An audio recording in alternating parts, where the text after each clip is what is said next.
ಕರ್ತನಲ್ಲಿ ಪ್ರಿಯ ಸಹೋದರ ಸಹೋದರಿಗಳೇ, ನಾವು ಎದುರು ನೋಡ್ತಿದ್ದಂಥ ಕ್ರಿಸ್ಮಸ್ ದಿನ ಫೈನಲಿ ಬಂದಿದೆ. ಆ ಕ್ರಿಸ್ಮಸ್ ದಿನದಲ್ಲಿ ಒಂದು ಮುಖ್ಯವಾದ ಸಮಯ ಅಂದರೆ ಇದೆ. ನಾವು ಎಲ್ಲ ಸಭೆಯಾಗಿ ಸೇರಿ ಆತನನ್ನು ಆರಾಧಿಸುವಂಥದ್ದು, ದೇವರ ಸ್ತೋತ್ರ ಮಾಡುವಂಥದ್ದು, ಪ್ರಾರ್ಥನೆ ಮಾಡುವಂಥದ್ದು, ಮತ್ತು ಈ ದಿನದ ವಿಶೇಷತ್ವವನ್ನು ನಾವು ಸತ್ಯವೇದ ವಾಕ್ಯದಿಂದ ಆಳವಾಗಿ ಧ್ಯಾನ ಮಾಡುವಂಥ ಒಂದು ಸಮಯ. ನಾವು ಈ ವರ್ಷ 3 ವಾರಗಳಿಂದ ನಾವು 3 ಅಂಶಗಳನ್ನು ಅಡ್ವೆಂಟ್ ಸಂಬಂಧಪಟ್ಟಂಥ 3 ವಿಷಯನ ಧ್ಯಾನಿಸ್ಕೊಂಡ್ವಿ. ಅದರಲ್ಲಿ ಮೊದಲನೇದಾಗಿ ಕ್ರಿಸ್ತನ ಬರುವಿಕೆಯಿಂದ ಬಂದಂಥ ನಿರೀಕ್ಷಣೆ ಏನು ಎಂಬುದಾಗಿ ನಾವು ನೋಡ್ಕೊಂಡ್ವಿ. ಆನಂತರ ಕ್ರಿಸ್ತನ ಬರುವಿಕೆಯಿಂದ ಉಂಟಾದ ಸಮಾಧಾನ ಎಂಬ ಒಂದು ಅಂಶನ ನೋಡ್ಕೊಂಡ್ವಿ. ಮೂರನೇದಾಗಿ ಕ್ರಿಸ್ತನ ಬರುವಿಕೆಯಿಂದ ಬಂದಂಥ ಸಂತೋಷ, ಹೋಪ್, ಪೀಸ್ ಆ್ಯಂಡ್ ಜಾಯ್, ಈ 3 ಅಂಶಗಳನ್ನ ನಾವು ನೋಡ್ಕೊಂಡ್ವಿ. 4ನೇದಾಗಿ ಫೈನಲಿ ಇವತ್ತು ಕ್ರಿಸ್ಮಸ್ಸಿಂದ ಅಡ್ವೆಂಟಿಂದ ಬಂದಂಥ ಪ್ರೀತಿ ಬಗ್ಗೆ ನಾವು ತಿಳ್ಕೊಳ್ಳೋಣ. ದೇವರ ಪ್ರೀತಿ ಕ್ರಿಸ್ತನ ಬರುವಿಕೆಯಲ್ಲಿ ತೋರಿ ಬಂದದ್ದನ್ನು ನಾವು ಇವತ್ತು ಧ್ಯಾನಿಸ್ಕೊಳ್ಳೋಣ. ಸಹೋದರ ಸಹೋದರಿ, ಯೇಸು ಭೂಮಿಗೆ ಯಾಕೆ ಬಂದರು ಅಂತ ನಾನು ನಿಮ್ಮನ್ನು ಕೇಳಿದ್ರೆ ನೀವೆಲ್ಲ ಅನೇಕ ಆನ್ಸರ್ಸ್ನ ಕೊಡ್ತೀರ. ಅದೆಲ್ಲ ಸರಿಯಾದಂಥ ಆನ್ಸರ್ಸೇ. ಅದರಲ್ಲಿ ಜನರಲ್ಲಾಗಿ ನಾವು ಮುಖ್ಯವಾಗಿ ನಾವು ನೋಡುವಾಗ ಮತ್ತೆಯೋ 1:21 ಆತನು ತನ್ನ ಜನಗಳನ್ನು ಪಾಪದಿಂದ ಬಿಡಿಸೋದಕ್ಕೆ ಬಂದ ಅಂತ ದೇವದೂತನು ಹೇಳಿದಂಥ ಮಾತನ್ನು ನಾವು ನೋಡ್ಬೋದು. ಆಕೆಯು ಒಬ್ಬ ಮಗನನ್ನು ಹಡೆಯುವಳು, ನೀನು ಆತನಿಗೆ ಯೇಸು ಎಂದು ಹೆಸರಿಡಬೇಕು, ಯಾಕಂದರೆ ಆತನೇ ತನ್ನ ಜನರನ್ನು ಅವರ ಪಾಪಗಳಿಂದ ಬಿಡಿಸಿ ಕಾಯುವನು ಅಂದನು. ನೋಡಿದ್ರ, ಜನಗಳನ್ನು ಪಾಪದಿಂದ ಬಿಡಿಸ್ತಾನೆ, ಅದಕ್ಕೆ ಯೇಸು ಅಂತ ಹೆಸರಿಡ್ಬೇಕು. ಯೇಸು ಅಂದ್ರೆ ನಮ್ಮನ್ನು ಪಾಪದಿಂದ ರಕ್ಷಿಸುವಂತನು ಎಂಬುದಾಗಿ ನಾವು ತಿಳ್ಕೊಂಡಿದ್ದೇವೆ. ಅದೇ ಸಮಯದಲ್ಲಿ ಆತನು ಬಂದದ್ದು ಒಂದು ವಿಮೋಚನಾ ಕ್ರಯದಾನವನ್ನು ಕೊಡುವುದಕ್ಕೆ ಎಂಬುದಾಗಿ ಮಾರ್ಕ್ 10ನೇ ಅಧ್ಯಾಯ 45ನೇ ವಚನದಲ್ಲಿ ಕೂಡ ನಾವು ಓದಿದ್ದು ಜ್ಞಾಪಿಸ್ಕೊಳ್ಳೋಣ. ಮನುಷ್ಯ ಕುಮಾರನು ಸಹ ಸೇವೆ ಮಾಡಿಸಿಕೊಳ್ಳುವುದಕ್ಕೆ ಬರಲಿಲ್ಲ, ಸೇವೆ ಮಾಡುವುದಕ್ಕೂ ಅನೇಕರನ್ನು ಬಿಡಿಸಿಕೊಳ್ಳುವುದಕ್ಕಾಗಿ ತನ್ನ ಪ್ರಾಣವನ್ನು ಈಡುಕೊಡುವುದಕ್ಕೂ ಬಂದನು ಎಂದು ಹೇಳಿದನು. ಅನೇಕರನ್ನು ಬಿಡಿಸಿಕೊಳ್ಳುವುದಕ್ಕೆ ತನ್ನ ಪ್ರಾಣವನ್ನು ಈಡು ಬಲಿ ಕೊಡುವುದಕ್ಕಾಗಿ ಬಂದನು ಅಂತ ಕೂಡ ನಾವು ಹೇಳ್ಬೋದು. ಮಾತ್ರ ಅಲ್ಲ, ಆತನು ಬಂದಿದ್ದು ಅವರ ಬಗ್ಗೆ ಹೇಳಿದಂಥ ಅನೇಕ ಪ್ರವಾದನೆಗಳನ್ನು ನೆರವೇರಿಸುವುದಕ್ಕೆ ಅಂತ ಕೂಡ ಹೇಳ್ಬೋದು. ಅವರು ಬರೋದಕ್ಕೆ ಮುಂಚಿತವಾಗಿ ಆತನು ಬರ್ತಾನೆ ಅಂತ ಅನೇಕ ಪ್ರವಾದನೆಗಳಿತ್ತು. ಅದರಲ್ಲಿ ಕೆಲವು ನೋಡಬೇಕಾದ್ರೆ ಯೆಶಾಯ 9ನೇ ಅಧ್ಯಾಯ 6ನೇ ವಚನ, ಒಂದು ಮಗು ನಮಗಾಗಿ ಹುಟ್ಟಿದೆಯಷ್ಟೇ, ವರದ ಮಗನು ನಮಗೆ ದೊರೆತನು, ಆಡಳಿತವು ಅವನ ಬಾಹುವಿನ ಮೇಲಿರುವುದು, ಅದ್ಭುತ ಸ್ವರೂಪನು, ಆಲೋಚನಾಕರ್ತನು, ಪರಾಕ್ರಮಿಯಾದ ದೇವರು, ನಿತ್ಯನಾದ ತಂದೆ, ಸಮಾಧಾನದ ಪ್ರಭು ಎಂಬುವು ಅವನ ಹೆಸರು. ನೋಡಿದ್ರೆ ಈ ಥರ ಅನೇಕ ಪ್ರವಾದನೆಗಳಿತ್ತು. ಅದಕ್ಕೆ ಮುಂಚೆ 7ನೇ ಅಧ್ಯಾಯ 14ನೇ ವಚನದಲ್ಲಿ ನಾವು ನೋಡುವಾಗ ಒಂದು ಕನ್ಯೆ ಗರ್ಭಿಣಿಯಾಗಿ ಮಗನನ್ನು ಹಡೆಯುವಳು ಅಂತ ಕೂಡ ಬರೆದಿತ್ತು. ಸೊ ಈ ಥರ ಅನೇಕ ಪ್ರವಾದನೆಗಳು ಬರೆದಿತ್ತಲ್ಲ, ಅದನ್ನು ನೆರವೇರಿಸೋದಕ್ಕೆ ಯೇಸು ಬಂದರು ಅಂದರೂ ತಪ್ಪಾಗೋದಿಲ್ಲ. ಮಾತ್ರ ಅಲ್ಲ, ಆತನು ಬಂದಂಥ ಉದ್ದೇಶ ಏನನ್ನೋದು ಆತನೇ ಪ್ರವಾದನೆಯಲ್ಲಿ ಇದ್ದಂಥ ಒಂದು ವಚನನ ಕೋಟ್ ಮಾಡಿ ಹೇಳುವಂಥದ್ದು ಲೂಕ್ 4ನೇ ಅಧ್ಯಾಯ 18-19 ಕೂಡ ನಾವು ಓದಿ ತಿಳ್ಕೊಬೋದು. ಕರ್ತನ ಆತ್ಮವು ನನ್ನ ಮೇಲೆ ಹದೆ, ಆತನು ನನ್ನನ್ನು ಬಡವರಿಗೆ ಶುಭವರ್ತಮಾನವನ್ನು ಸಾರುವುದಕ್ಕೆ ಅಭಿಷೇಕಿಸಿದನು, ಸೆರೆಯವರಿಗೆ ಬಿಡುಗಡೆಯಾಗುವುದನ್ನು ಮತ್ತು ಕುರುಡರಿಗೆ ಕಣ್ಣು ಬರುವುದನ್ನು ಪ್ರಸಿದ್ಧಪಡಿಸುವುದಕ್ಕೂ ಮನಮುರಿದವರನ್ನು ಬಿಡಿಸಿ ಕಳುಹಿಸುವುದಕ್ಕೂ ಬಂದನು. ಸೊ ಇದೆಲ್ಲ ಕಾರ್ಯಗಳನ್ನು ಮಾಡೋದಕ್ಕೆ ಆತನು ಬಂದನು ಅಂತ ನಾವು ನೋಡ್ತೀವಿ. ಬಡವರಿಗೆ ಸುವಾರ್ತೆ ಹೇಳೋದಕ್ಕೆ, ಕುರುಡರಿಗೆ ಕಣ್ಣನ್ನು ಕೊಡುವುದಕ್ಕೆ, ಬಂಧಿಸಲ್ಪಟ್ಟವರಿಗೆ ಬಿಡುಗಡೆ ಕೊಡುವುದಕ್ಕೆ, ಮತ್ತು ಕರ್ತನ ಆ ಪ್ರಸಿದ್ಧವಾದಂಥ ಸಮಸ್ತ್ರವನ್ನು ಪ್ರಚಾರ ಮಾಡುವುದಕ್ಕೆ ಬಂದನು ಅಂತ ಕೂಡ ನಾವು ಹೇಳ್ಬೋದು. ಆತನು ಬಂದದಕ್ಕೆ ಅನೇಕ ಕಾರಣಗಳಿರ್ಬೋದು. ಆದರೆ ಆತನ ಬಂದಂಥ ಒಂದು ಕಾರಣ ಯಾಕೆ ಬಂದರು ಅಂದರೆ ಅದು ದೇವರ ಪ್ರೀತಿಯಿಂದ ಬಂದನು ಅಂತ ಕೂಡ ಹೇಳ್ಬೋದು. ದೇವರ ಪ್ರೀತಿಯ ದೆಸೆಯಿಂದ ಬಂದನು ಅಂತ ಕೂಡ ಹೇಳ್ಬೋದು. ಅದು ಹೆಂಗೆ ಅಂದರೆ ದೇವರು ಲೋಕನ ಪ್ರೀತಿ ಮಾಡಿದ್ರು, ಪ್ರೀತಿ ಮಾಡಿ ತನ್ನ ಮಗನನ್ನು ಕೊಟ್ಟನು ಅಂತ ನಾವು ನೋಡ್ತೀವಿ. ಈ ಲೋಕನ ದೇವರು ಪ್ರೀತಿ ಮಾಡಿದ್ರಿಂದನೇ ತನ್ನ ಮಗನನ್ನು ಕಳಿಸಿದ್ರು. ಆದ್ದರಿಂದನೇ ಯೇಸು ಸ್ವಾಮಿ ಭೂಮಿಗೆ ಬಂದರು ಅಂತ ಕೂಡ ಹೇಳ್ಬೋದು. ಸೊ ಅವರು ಬರೋದಕ್ಕೆ ಮೇನ್ ಕಾರಣ ದೇವರ ಪ್ರೀತಿ ಅಂತ ಕೂಡ ಹೇಳ್ಬೋದು. ಅದನ್ನು ನಮ್ಮೆಲ್ಲರಿಗೂ ಗೊತ್ತಿರುವ ಹಾಗೆ ಯೋಹಾನ 3:16 ಜ್ಞಾಪಕ ಮಾಡ್ಕೊಬೋದು. ದೇವರು ಲೋಕದ ಮೇಲೆ ಎಷ್ಟೋ ಪ್ರೀತಿಯನ್ನಿಟ್ಟು ತನ್ನ ಒಬ್ಬನೇ ಮಗನನ್ನು ಕೊಟ್ಟನು. ಆತನನ್ನು ನಂಬುವ ಒಬ್ಬನಾದರೂ ನಾಶವಾಗದೆ ಎಲ್ಲರೂ ನಿತ್ಯ ಜೀವವನ್ನು ಪಡೆಯಬೇಕೆಂದು ಆತನನ್ನು ಕೊಟ್ಟನು. ನೋಡಿದ್ರ, ದೇವರು ಲೋಕವನ್ನು ಎಷ್ಟೋ ಪ್ರೀತಿ ಮಾಡಿ ತನ್ನ ಒಬ್ಬನೇ ಮಗನನ್ನು ಕೊಟ್ಟನು. ಸೊ ತನ್ನ ಮಗನನ್ನು ಕೊಟ್ಟಿದ್ದು ಹೇಳಲಿಕ್ಕೆ ಲೋಕವನ್ನು ಅಷ್ಟು ಪ್ರೀತಿ ಮಾಡೋದ್ರಿಂದ, ತನಗೆ ಲೋಕದ ಮೇಲೆ ಇದ್ದಂಥ ಪ್ರೀತಿಯಿಂದ ನಿಮಿತ್ತನೇ ತನ್ನ ಮಗನನ್ನು ಕಳಿಸಿಕೊಟ್ಟನು. ಆ ಕಾರಣದಿಂದನೇ ಯೇಸು ಭೂಮಿಗೆ ಬಂದರು ಅಂತ ನಾವು ಇವತ್ತು ತಿಳ್ಕೊಬೋದು. ಅದರಿಂದ ಸಹೋದರ ಸಹೋದರಿ, ಆತನ ಬರುವಿಕೆಯಲ್ಲಿ ದೈವ ಪ್ರೀತಿಯನ್ನು ನಾವು ಇಲ್ಲಿ ಗಮನಿಸತಕ್ಕದ್ದು. ಎಷ್ಟು ದೇವರು ಲೋಕನ ಪ್ರೀತಿ ಮಾಡಿದ್ರು ಅಂದರೆ ತನ್ನ ಒಬ್ಬನೇ ಮಗನ ತ್ಯಾಗ ಮಾಡಿರ್ತಾರೆ ಅಲ್ವರ. ಲೋಕನ ಎಷ್ಟು ಪ್ರೀತಿ ಮಾಡಿದ್ರು ಅನ್ನೋದು ಈ ವಿಷಯದಲ್ಲಿ ನಮಗೆ ಗೊತ್ತ ಬರ್ತದೆ ಅಲ್ವರ. ಏಕೆಂದರೆ ಆದಾಮನ್ನು ದೇವರು ಸೃಷ್ಟಿ ಮಾಡಿದ್ರು, ಒಂದು ಪರ್ಫೆಕ್ಟ್ ಬಾಡಿ ಕೊಟ್ಟರು, ಪರಿಪೂರ್ಣವಾದಂಥ ಶರೀರ ಕೊಟ್ಟರು. ಅವನ ಆನಂದಕ್ಕಾಗಿ ಅನೇಕ ವೃಕ್ಷಗಳನ್ನು ಸೃಷ್ಟಿಸಿ ಅದರ ಫಲಗಳನ್ನು ನೀನು ಯಥೇಚ್ಛವಾಗಿ ತಿನ್ನಬಹುದು ಅಂದರು. ಮತ್ತು ಅವನಿಗೆ ಬೇಕಾದದ್ದು ಎಲ್ಲವನ್ನೂ ಈ ಭೂಲೋಕದಲ್ಲಿ ಸೃಷ್ಟಿ ಮಾಡಿಕೊಟ್ರು. ಆದರೆ ಒಂದೇ ಒಂದು ಆಜ್ಞೆ ಕೊಟ್ಟರು, ಒಂದು ಮರದ ಹಣ್ಣನ್ನು ತಿನ್ನಬೇಡ ಅಂತ ಒಂದು ಮಾತನ್ನು ಮಾತ್ರ ಅವರು ಕೇಳಿದ್ರು.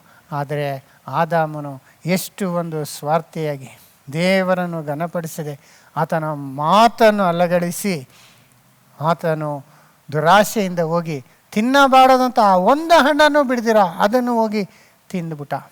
ಅವನು ಮತ್ತು ಅವನ ಹೆಂಡತಿ ಹವ್ವ ಇಬ್ಬರು ಪಾಪ ಮಾಡಿದ್ರಿಂದ ದೇವರು ಹೇಳಿದಂತೆ ನೀನು ಆ ತಿನ್ನಬಾರ್ದ ಹಣ್ಣನ್ನು ತಿಂದರೆ ನಿನಗೆ ಸಾವು ಬರುತ್ತೆ ಅಂತ ಹೇಳಿದರು. ಅದೇ ರೀತಿ ಆ ಒಂದು ಶಾಪ ಅವರ ಮೇಲೆ ಬಂತು. ದೇವರ ಆಜ್ಞೆ ಅವನ ಮೇಲೆ ಮಾತ್ರ ಅಲ್ಲ, ಅವನ ಸಂತಾನ ಮೇಲೆಲ್ಲ ಬಂದ್ಬಿಡ್ತು. ಯಾಕಂದರೆ ಅವನು ಶಾಪಗ್ರಸ್ತನಾದನು.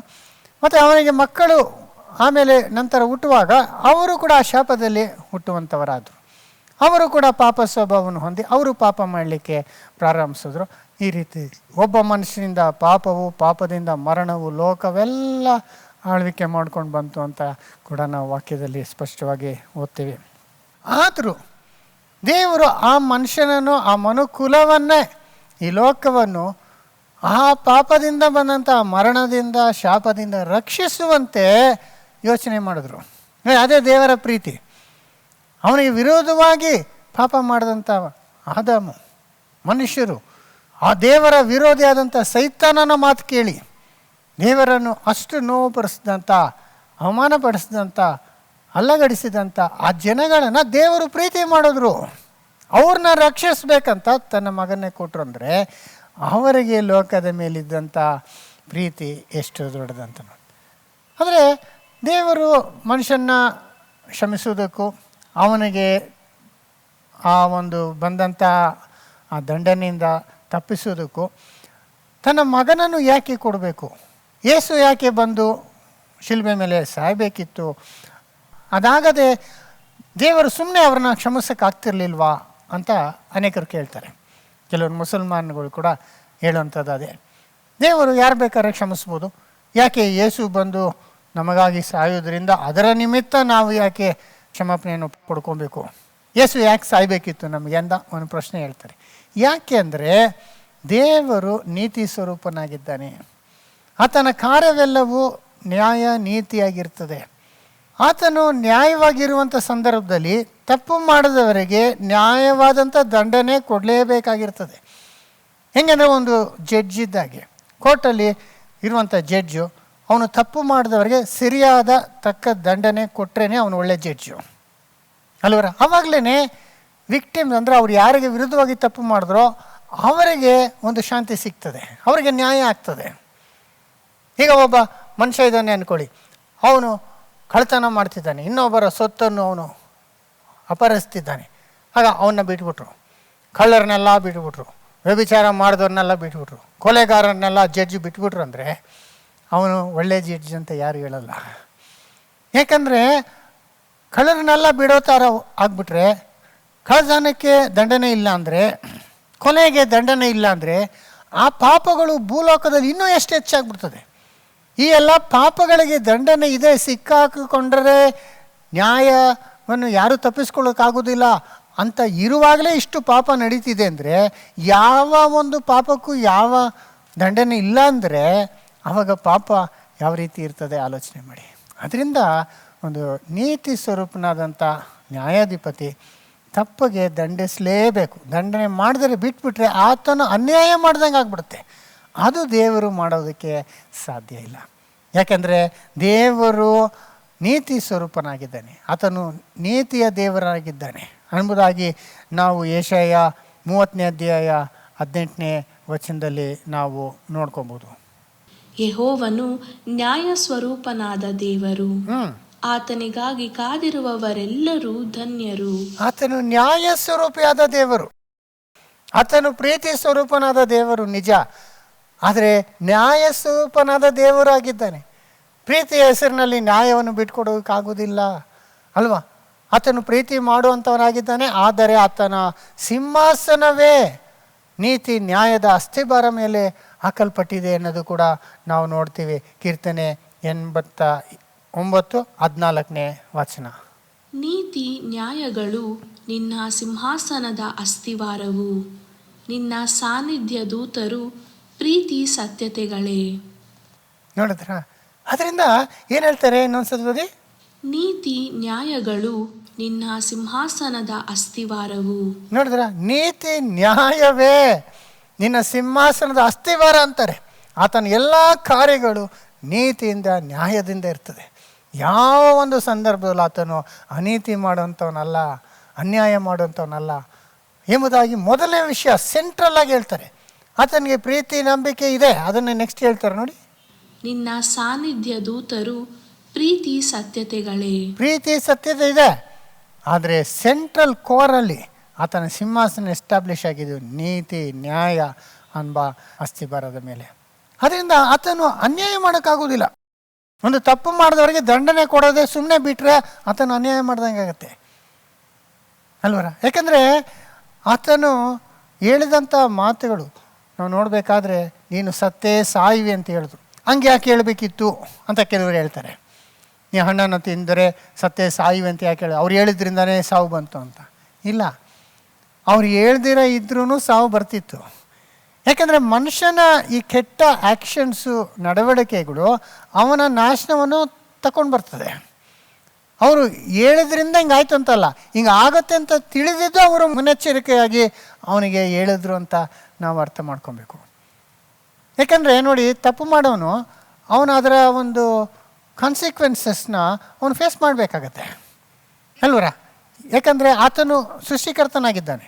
ಸೃಷ್ಟಿ ಮಾಡಿದ ಆತನು ನಮಗೆ ಯಾವುದು ಒಳ್ಳೆಯದು ಯಾವುದು ಕೆಟ್ಟದ್ದು ತಿಳಿದವನಾಗಿರ್ತಾನೆ. ಅದರಿಂದ ಅವರು ಹೇಳ್ದಂಗೆ ನಾವು ಇದ್ದರೆ ನಮಗೆ ಒಳ್ಳೆಯದು, ಇಲ್ಲ ಅಂದರೆ ನಮಗೆ ನಾಶನ ಆಗ್ತದೆ.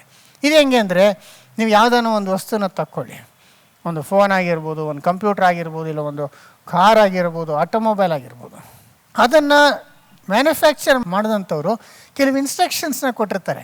ನೀವು ಯಾವ ರೀತಿ ಇದನ್ನು ಯೂಸ್ ಮಾಡಬೇಕು, ಯಾವ ರೀತಿ ಯೂಸ್ ಮಾಡಬಾರ್ದು ಅಂತೆಲ್ಲ ಹೇಳಿರ್ತಾರೆ, ಇನ್ಸ್ಟ್ರಕ್ಷನ್ಸ್ ಕೊಟ್ಟಿರ್ತಾರೆ ಪ್ರತಿಯೊಂದು ಇದಕ್ಕೂ. ನಮಗೆಲ್ಲ ಇವಾಗ ಚೆನ್ನಾಗಿ ಗೊತ್ತಾಗ್ಬಿಟ್ಟಿದೆ, ಭಾಳ ವರ್ಷಗಳಿಂದ ಫೋನ್ಗಳು ಕಂಪ್ಯೂಟರ್ ಅಂದರೆ ಏನು ಮಾಡಬೇಕು ಏನು ಮಾಡಬಾರ್ದು. ಇವಾಗ ಕಂಪ್ಯೂಟ್ರನ್ನ ನೀವು ಆಫ್ ಮಾಡಬೇಕಂದ್ರೆ ಅದಕ್ಕೆ ಎಲ್ಲ ಪ್ರೋಗ್ರಾಮ್ಸು ಕ್ಲೋಸ್ ಮಾಡಿ ಶಟ್ ಡೌನ್ ಅಂತ ಕಮೆಂಟ್ ಕೊಟ್ಟು ಅದನ್ನು ಆಫ್ ಮಾಡಬೇಕು ಅಲ್ವರ? ಸುಮ್ಮನೆ ಹಾಗೆ ಹೋಗಿ ಪವರ್ ಸ್ವಿಚ್ ಆಫ್ ಆನ್ ಮಾಡ್ತಾಯಿದ್ರೆ ಅಲ್ಲಿ ಹಾರ್ಡ್ ಡಿಸ್ಕ್ಗೆ ಪ್ರಾಬ್ಲಮ್ ಬರುತ್ತೆ ಅಲ್ವರ? ಈಗ ಫೋನ್ ಕೂಡ ನಾವು ನೋಡುವಾಗ ಇದನ್ನು ನೀರಲ್ಲಿ ಹಾಕೋದಾಗಲಿ, ಇಲ್ಲ ಬೀಳಿಸೋದಾಗಲಿ, ಇಲ್ಲ ಅದನ್ನು ಓವರ್ ಚಾರ್ಜ್ ಮಾಡೋದಾಗಲಿ, ಈ ಥರ ಎಲ್ಲ ಮಾಡಿದ್ರೆ ಅದಕ್ಕೆ ಎಫೆಕ್ಟ್ ಆಗಿ ಅದು ತೊಂದರೆ ಕೊಡೋದಕ್ಕೆ ಸ್ಟಾರ್ಟ್ ಆಗುತ್ತೆ. ಆಮೇಲೆ ಒಂದು ದಿವಸ ಕಂಪ್ಲೀಟಾಗಿ ಕೆಟ್ಟೋಗ್ತದೆ. ಅದೇ ಥರ ಮನುಷ್ಯನ ಸೃಷ್ಟಿ ಮಾಡಿದಂಥ ದೇವರು, ಹ್ಯೂಮನ್ ಬಾಡಿನ ದೇವರು ಸೃಷ್ಟಿ ಮಾಡಿದ್ದಾನಲ್ಲ, ಈ ಬಾಡಿನಲ್ಲಿ ನಾವು ಏನೇನು ಮಾಡಬೇಕು ಏನೇನು ಮಾಡಬಾರ್ದು ಅಂತ ದೇವರಿಗೆ ಚೆನ್ನಾಗಿ ಗೊತ್ತು. ಅದನ್ನು ಆತನು ಇದನ್ನು ಮಾಡಬೇಡ ಅದನ್ನು ಮಾಡಬೇಡ ಅಂತಂದರೆ ಅದು ಮಾಡಿದ್ರೆ ನಮಗೆ ಅಪಾಯ, ಸಾವು ಬರ್ತದೆ, ನೋವು ಬರ್ತದೆ ಅಲ್ವರ? ಎಷ್ಟು ಕ್ಲಿಯರಾಗಿ ದೇವರಿಗೆ ಆದಾಮಿಗೆ ಒಂದು ಎಕ್ಸಾಂಪಲ್ ಆಗಿ ಒಂದು ಆಜ್ಞೆ ಕೊಟ್ಟರಷ್ಟೇ, ಒಂದು ಟೆಸ್ಟಾಗಿ, ಒಂದು ಪರೀಕ್ಷೆಯಾಗಿ. ನೀನು ತಿನ್ನಬಾರ್ದ ಆ ಹಣ್ಣನ್ನು ತಿಂದರೆ ಸಾಯು. ಅಂದರೆ ದೇವರ ಮಾತನ್ನು ಅವನು ಮೀರುವವನಾದರೆ ಅವನಿಗೆ ಏನಾಗ್ತದೆ ಅಂತ. ಅದೇ ಥರ ದೇವರ ಮಾತು ಆಮೇಲೆ ಕೂಡ ದೇವರ ಅನೇಕ ವಿಷಯದಲ್ಲಿ ಇದು ಮಾಡಬೇಡ, ಇದನ್ನು ಮಾಡಬಹುದು ಅಂತ ಹೇಳಿದ್ರು. ಅದಕ್ಕೆ ಮುಂಚಿತವಾಗಿ ಕೂಡ ಮನಸ್ಸಾಕ್ಷಿ ಕೊಟ್ಬಿಟ್ರು.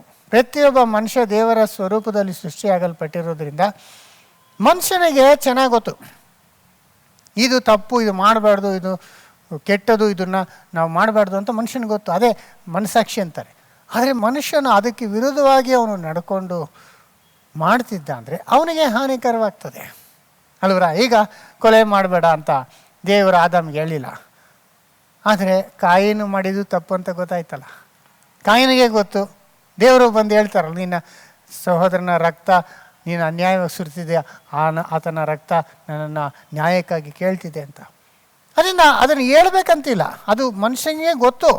ಇನ್ನೊಬ್ಬನ ಜೀವವನ್ನು ತೆಗೆಯುವ ಹಕ್ಕು ನನಗಿಲ್ಲ. ಕಳ್ಳತನ ಮಾಡೋದು ಇದು ತಪ್ಪು, ಸುಳ್ಳು ಹೇಳೋದು ತಪ್ಪು ಅನ್ನೋದು ಮನಸ್ಸಾಕ್ಷಿಯೇ ನಮಗೆ ಇನ್ಬಿಲ್ಟಾಗಿ ಕೊಟ್ಬಿಟ್ರು ದೇವರು, ಇದು ರಾಂಗ್, ಇದು ತಪ್ಪು ಅಂದ್ಬಿಟ್ಟು. ಆದರೆ ಅದಕ್ಕೆ ವಿರುದ್ಧವಾಗಿ ಮನುಷ್ಯ ಮಾಡ್ದ ಅಲ್ವರ. ಈಗ ಹಂಗೆ ಮಾಡ್ಕೊಂಡೋದ. ಇವಾಗ ಕೊಲೆ ಮಾಡ್ದ ಅಂತ ಅಂದ್ಕೊಳ್ಳಿ. ಆವಾಗ ಕೊಲೆ ಮಾಡ್ಬೋದು ಅಂತಿದ್ರೆ ಕೊಲೆ ಮಾಡೋದ್ರಿಂದ ನಮ್ಮ ಜೀವ ಹೋಗ್ತದೆ ಅಲ್ವರ. ದೇವರು ನೀನು ಸತ್ತೇ ಸಾಯಿವೆ ಅಂತ ಹೇಳ್ದಿರ ಇದ್ರು ಅಂದ್ರೂ ಯಾರನ್ನ ಬಂದು ಕೊಲೆ ಮಾಡ್ಬೋದು ಅಂದ್ಕೊಂಡು ನನ್ನ ಕೊಲೆ ಮಾಡಿದ್ರೆ ಸಾಯ್ತೈತೆ. ಅದರಿಂದ ತಪ್ಪು ಕಾರ್ಯಗಳು ಮಾಡ್ಕೊಂಡೋದ್ರೆ ಅದರ ಪರಿಣಾಮ ನಮಗೆ ಮರಣವನ್ನು ತರುತ್ತದೆ, ದುಃಖ ಕಷ್ಟಗಳನ್ನು ತರುತ್ತದೆ ಎಂಬುದಾಗಿ ನಾವು ತಿಳ್ಕೊಳ್ಬೇಕಾಗ್ತದೆ. ಆದ್ದರಿಂದ ಸಹೋದರ ಸಹೋದರಿ, ಇಸ್ರಾಯೇಲ್ ಜನಗಳಿಗೆ ಮಾತ್ರ ಈ ಧರ್ಮಶಾಸ್ತ್ರನ ಕೊಟ್ಟರು, 10 ಆಜ್ಞೆಗಳೆಲ್ಲ ಕೊಟ್ಟರು. ಆದರೆ ಆಜ್ಞೆ ಇಲ್ದಿರೋಂಥ ಇಡೀ ಲೋಕ ಕೂಡ ಅದೇ ಧರ್ಮಶಾಸ್ತ್ರನ ಲಾಸ್ನ ಫಾಲೋ ಆಗ್ತಿದೆಯಲ್ಲ. ಎಷ್ಟೋ ಜನ ಕಂಟ್ರೀಸ್ನಲ್ಲಿ ಇವಾಗ ನಮ್ಮ ಇಂಡಿಯಾ ಇಸ್ರಾಯಲ್ಗೂ ನಮಗೂ ಸಂಬಂಧ ಇಲ್ಲ ಅಂತಾರೆ. ಆದರೆ ಕೋರ್ಟಲ್ಲಿ ಅದೇ ಕಳ್ತನ ಮಾಡಿದ್ರೆ ತಪ್ಪು ಅಂತಲೇ ಹೇಳ್ತಾರೆ. ಕೊಲೆ ಮಾಡಬಾರ್ದು, ಸುಳ್ಳು ಹೇಳಬಾರ್ದು, ಫ್ರಾಡ್ ಮಾಡಬಾರ್ದು, ಎಲ್ಲ ಕಡೆ ಅದೇ ಯೂನಿವರ್ಸಲ್ ಲಾ ಅದು. ಅದನ್ನು ಇಸ್ರಾಯಲ್ಗೆ ಪ್ರತ್ಯೇಕವಾಗಿ ಬರೆದು ಕೊಟ್ಟರು ದೇವರು ತನ್ನ ಜನಗಳಿಗೆ. ಆದರೆ ಇಲ್ಲದಿದ್ದರೂ ಈ ಲಾಸ್ ಎಲ್ಲ ಏನಾಗುತ್ತೆ, ನಮ್ಮನ್ನು ಪ್ರೊಟೆಕ್ಟ್ ಮಾಡುತ್ತೆ. ಅದನ್ನು ಮೀರಿದ್ರೆ ನಮಗೆ ಶಾಪ ಬಂದೇ ಬರ್ತದೆ. ಆದ್ದರಿಂದಲೇ ಸಹೋದರ ಸಹೋದರಿ, ಯೇಸು ಸ್ವಾಮಿ ಬರಬೇಕಾಗಿತ್ತು. ಇವಾಗ ಲೋಕ ಪಾಪ ಮಾಡಿಬಿಟ್ರು. ಪಾಪದಿಂದ ಬಂದಂಥ ಆ ಒಂದು ಫೈನು ಇಲ್ಲಾಂದರೆ ಆ ಒಂದು ದಂಡನೆನ ಅವರು ಅನುಭವಿಸ್ತಾ, ಆ ಮರಣ ಅನ್ನೋದು ಎಲ್ಲರ ಮೇಲೆ ಬಂದು, ಆ ಶಾಪ ಎಲ್ಲರ ಮೇಲೆ ಬರುತ್ತಿರುವಾಗ ಮನುಷ್ಯರನ್ನು ಆ ಪಾಪದ ದಂಡನೆಯಿಂದ ರಕ್ಷಿಸೋದಕ್ಕಾಗಿ ತನ್ನ ಮಗನ ಕಳಿಸ್ಬೇಕಾಗಿತ್ತು. ತನ್ನ ಮಗನು ಬಂದು ಪಾಪ ಮಾಡದೆ ಪರಿಶುದ್ಧವಾದಂಥ ಜೀವಿತವನ್ನು ಜೀವಿಸಿ ಪಾಪ ಮಾಡಿದವರ ಮೇಲೆ ಇದ್ದಂಥ ಶಾಪವನ್ನು ಆತನ ಅನುಭವಿಸ್ತಾನೆ. ಇದೇ ಹಾಗೆಂದರೆ ಆದಾಮ ಒಬ್ಬ ಮನುಷ್ಯನಿಂದ ಎಲ್ಲರೂ ಶಾಪಗ್ರಸ್ತರಲ್ಲ, ಒಬ್ಬನಿಂದ ಎಲ್ಲರೂ ಶಾಪಗ್ರಸ್ತರು. ಆಗ ಆದಾಮಿಗೆ ಬದಲಾಗಿ ಇನ್ನೊಬ್ಬ ಆದಾಮಾಗಿ ಪರಿಪೂರ್ಣ ಮನುಷ್ಯನಾಗಿ ಯೇಸು ಬಂದು ಪಾಪ ಮಾಡ್ದಿರ ಆದಾಮ ಮೇಲಿದ್ದಂಥ ಆ ಒಂದು ದಂಡನೆಯನ್ನು, ನ್ಯಾಯವಾದ ದೇವರ ದಂಡನೆಯನ್ನು ಈತನ ಅನುಭವಿಸ್ತಾನೆ. ಆಗ ಆತನಿಗೆ ಬಿಡುಗಡೆ ಆಗ್ತದೆ. ಆತನಿಗೆ ಆ ಶಾಪದಿಂದ, ಆ ಪಾಪದ ದಂಡನೆಯಿಂದ ಅವನಿಗೆ ಬಿಡುಗಡೆ ಆಗ್ತದೆ. ನೋಡಿದ್ರೆ ಇದಕ್ಕೇ ದೇವರು ಆ ಕಾಲದಲ್ಲಿ ಮೃಗಗಳನ್ನ ಬಲಿ ಕೊಡೋದಕ್ಕೆ ದೇವರು ಜನಗಳಿಗೆ ಅವರು ಮಾಡಿದಂಥ ಪಾಪಕ್ಕೆ ಪರಿಷ್ಕಾರ ಆಗಲೇಬೇಕು ಅನ್ನೋದನ್ನ ತಿಳಿಸೋದಕ್ಕಾಗಿ ಕೊಟ್ಟಿದ್ದು. ಒಬ್ಬ ತಪ್ಪು ಮಾಡ್ತಾನೆ, ಆಗ ಅವನು ಆ ತಪ್ಪನ್ನು ದಂಡನೆ ತಪ್ಪಿಸ್ಕೋಬೇಕಾದ್ರೆ ಅವನ ತಪ್ಪಿಗಾಗಿ ಒಂದು ಬಲಿ ಕೊಡಬೇಕು. ಒಂದು ಕುರಿನೋ ಇಲ್ಲ ಒಂದು ಹೋತನೋ ತಗೊಂಬಂದು ಅದ್ರ ಮೇಲೆ ಒಂದು ಕೈ ಇಟ್ಟು ಅದನ್ನು ಕೊಡಿತಾಯಿದ್ರು. ಆಗ ಇವನಿಗೆ ಪಾಪದಿಂದ ವಿಮೋಚನೆ ಆಗ್ತಾಯಿತ್ತು. ಅಂದರೆ ಇದು ಒಂದು ಟೈಪ್ ಅಂತಾರೆ. ಟೈಪ್ ಅಂದರೆ ಒಂದು ಛಾಯೆ ರೂಪದಲ್ಲಿ ದೇವರು ಇಟ್ಟಿದ್ರು.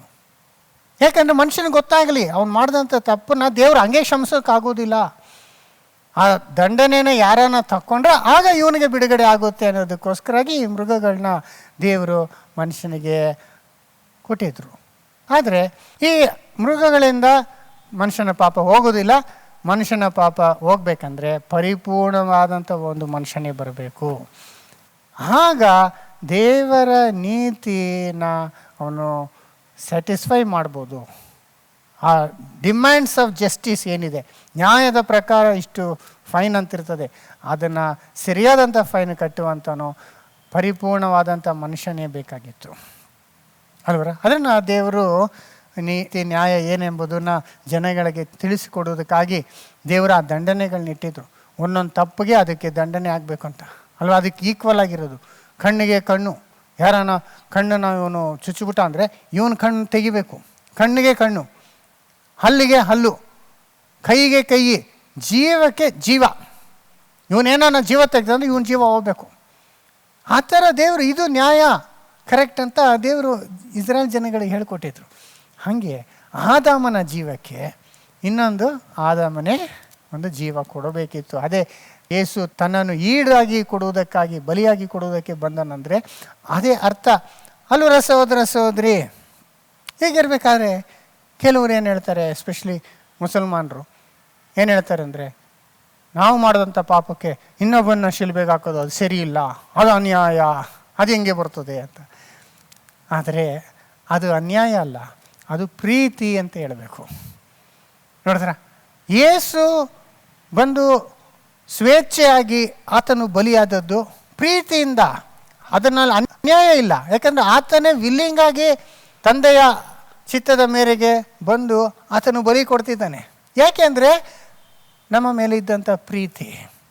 ಅದೇ ರೀತಿ ದೇವರು ತನ್ನ ಮಗನನ್ನು ಕಳುಹಿಸಿದ್ರಲ್ಲೂ ದೇವರ ಪ್ರೀತಿ ತೋರ್ಬರ್ತದೆ. ದೇವರು ನಮ್ಮನ್ನು ಎಷ್ಟು ಪ್ರೀತಿ ಮಾಡಿದ್ರು ಅಂದರೆ ತನ್ನ ಮಗನ್ನೇ ಕಳಿಸ್ಕೊಟ್ರು ಆದಾಮ ಮಾಡಿದಂಥ ಪಾಪದ ದಂಡನೆನ ಅನುಭವಿಸೋದಕ್ಕೆ. ಅದರಲ್ಲಿ ದೇವರಿಗೆ ನಮ್ಮ ಮೇಲಿರುವಂಥ ಪ್ರೀತಿ ಎಷ್ಟು ಅನ್ನೋದನ್ನ ನಾವು ತಿಳ್ಕೊಬೋದು ಸಹೋದರ ಸಹೋದರಿ. ಈ ಪ್ರೀತಿ ಅನ್ನೋದು ನಾವು ನಮ್ಮಲ್ಲಿ ಕೂಡ ನೋಡ್ಬೋದು. ಎಸ್ಪೆಷಲಿ ನಮ್ಮನ್ನು ಹೆತ್ತ ತಂದೆ ತಾಯಿ ಪ್ರೀತಿಸುವಂಥ ಪ್ರೀತಿ ಅಂತ ಹೇಳ್ಬೋದು. ಅನ್ಕಂಡೀಷ್ನಲ್ ಲವ್ ಅಂತ ನಾವೇನು ಹೇಳ್ತೀವಿ ಅಲ್ವರ. ತಂದೆ ತಾಯಿಗೆ ಮಕ್ಕಳ ಮೇಲೆ ಎಷ್ಟು ಪ್ರೀತಿ ಇರ್ತದೆ ಅಂದರೆ, ಒಂದು ತಾಯಿ ಅವನ ಮಗ ಏನಾದರೂ ಬೀಳಿಸ್ಬಿಟ್ಟ, ಏನಾದರೂ ಕೊಳೆ ಮಾಡಿಬಿಟ್ಟ ಅಂದರೆ ನೀನು ಬೀಳಿಸ್ದೆ ನೀನೇ ತೆಗಿ ಅಂತ ಕೂತಿರಲ್ಲ. ಅವನು ಮಾಡಿರೋ ತಪ್ಪಿರ್ಬೋದು, ಮಿಸ್ಟೇಕ್ ಇರೋದು, ಆದರೂ ಇವ್ರು ಹೋಗಿ ಅದನ್ನು ಸರಿಪಡಿಸ್ತಾ ಇರ್ತಾರೆ. ಅದು ಪ್ರೀತಿ, ಅದು ಅನ್ಯಾಯ ಅಂತ ಅವರು ನೆನೆಸೋದಿಲ್ಲ. ಅವನಿಗಾಗಿ, ಅವ್ರ ಮೇಲಿರೋಂಥ ಮಗನ ಮೇಲಿರುವಂಥ ಪ್ರೀತಿಗಾಗಿ ಮಾಡುವಂಥದ್ದಾಗಿರ್ತದೆ. ಇಲ್ಲವರ ಕೆಲವು ಮಕ್ಕಳು ಕೆಟ್ಟ ಕಾರ್ಯಗಳು ಮಾಡಿ ಕುಡಿದು ಹಾಳಾಗಿರ್ತಾರೆ, ಕಾಯಿಲೆ ತಂದ್ಕೊಂಡಿರ್ತಾರೆ. ಅಂಥ ಪರಿಸ್ಥಿತಿಯಲ್ಲಿ ಅವರನ್ನು ನೋಡಿಕೊಳ್ಳೋದು, ಅವರನ್ನು ಪೋಷಿಸುವಂಥದ್ದು, ಪ್ರೀತಿ ಮಾಡುವಂಥದ್ದು, ಇದೆಲ್ಲ ಕೂಡ ಅನ್ಯಾಯ ಅಂತ ಅನಿಸೋದಿಲ್ಲ. ಅವ್ರು ಮಾಡಬೇಕಂತಿಲ್ಲ. ಅವನೇ ತಪ್ಪು ಮಾಡಿದ ಅವನು ಅನುಭವಿಸ್ಲಿಂದ ಬಿಡ್ತಾರಾ? ಇಲ್ಲ, ಅವನೇ ತಪ್ಪು ಮಾಡಿದ್ರು, ಇವ್ರ ತಪ್ಪಿಂದ ಅವನು ಹಂಗೆ ಸಫರ್ ಆಗ್ತಿಲ್ಲ, ಆದರೂ ಕೂಡ ಅವನ್ನ ಕಾಪಾಡ್ತಾರೆ, ರಕ್ಷಿಸೋದಕ್ಕೆ ಪ್ರಯತ್ನ ಮಾಡ್ತಾರೆ. ಅದು ನಿಜವಾದಂಥ ಪ್ರೀತಿ ಅಂತಲೇ ನಾವು ಹೇಳಬೇಕು. ಇದೇ ರೀತಿ ಸಹೋದರ ಸಹೋದರಿ, ಒಬ್ಬ ಮಗ ಏನೋ ತಪ್ಪು ಮಾಡಿ ಏನೋ ಕಳ್ತನ ಮಾಡಿ ಹೋಗಿ ಪೊಲೀಸ್ ಹಿಡ್ಕೊಂಡ್ರು ಅಂದರೆ ತಂದೆ ಹೋಗಿ ಅವನಿಗಾಗಿ ಒಂದು ಬೇಲ್ ಮನಿ ದುಡ್ಡು ಕೊಟ್ಟು ಅವನ್ನ ಬಿಡಿಸ್ಕೊಂಬರ್ತಾರಲ್ವ, ಅದು ಪ್ರೀತಿ. ಅದೇ ಅವ್ನು ಮಾಡಿದ ತಪ್ಪು ಇವ್ರು ಯಾಕೆ ಹೋಗಿ ಫೈನ್ ಕಟ್ಟಬೇಕು, ಅದು ಅನ್ಯಾಯ ಅಂತಂದರೆ ಪ್ರೀತಿ ಅರ್ಥ ಆಗಲಿಲ್ಲ ಅಂತ ನಮಗೆ ಗೊತ್ತಾಗ್ತದೆ. ಪ್ರೀತಿ ಇದ್ದರೆ ಇದು ನಾನು ಮಾಡಬೇಕಂತಿಲ್ಲ, ಆದರೂ ಮಾಡುವಂಥದ್ದೇ ಪ್ರೀತಿ. ಅದರಿಂದ ಬೈಬಲ್ ನಾವು ನೋಡುವಾಗ ನ್ಯಾಯ ಅನ್ನೋದು ಭಾಳ ಮುಖ್ಯವಾಗಿದೆ.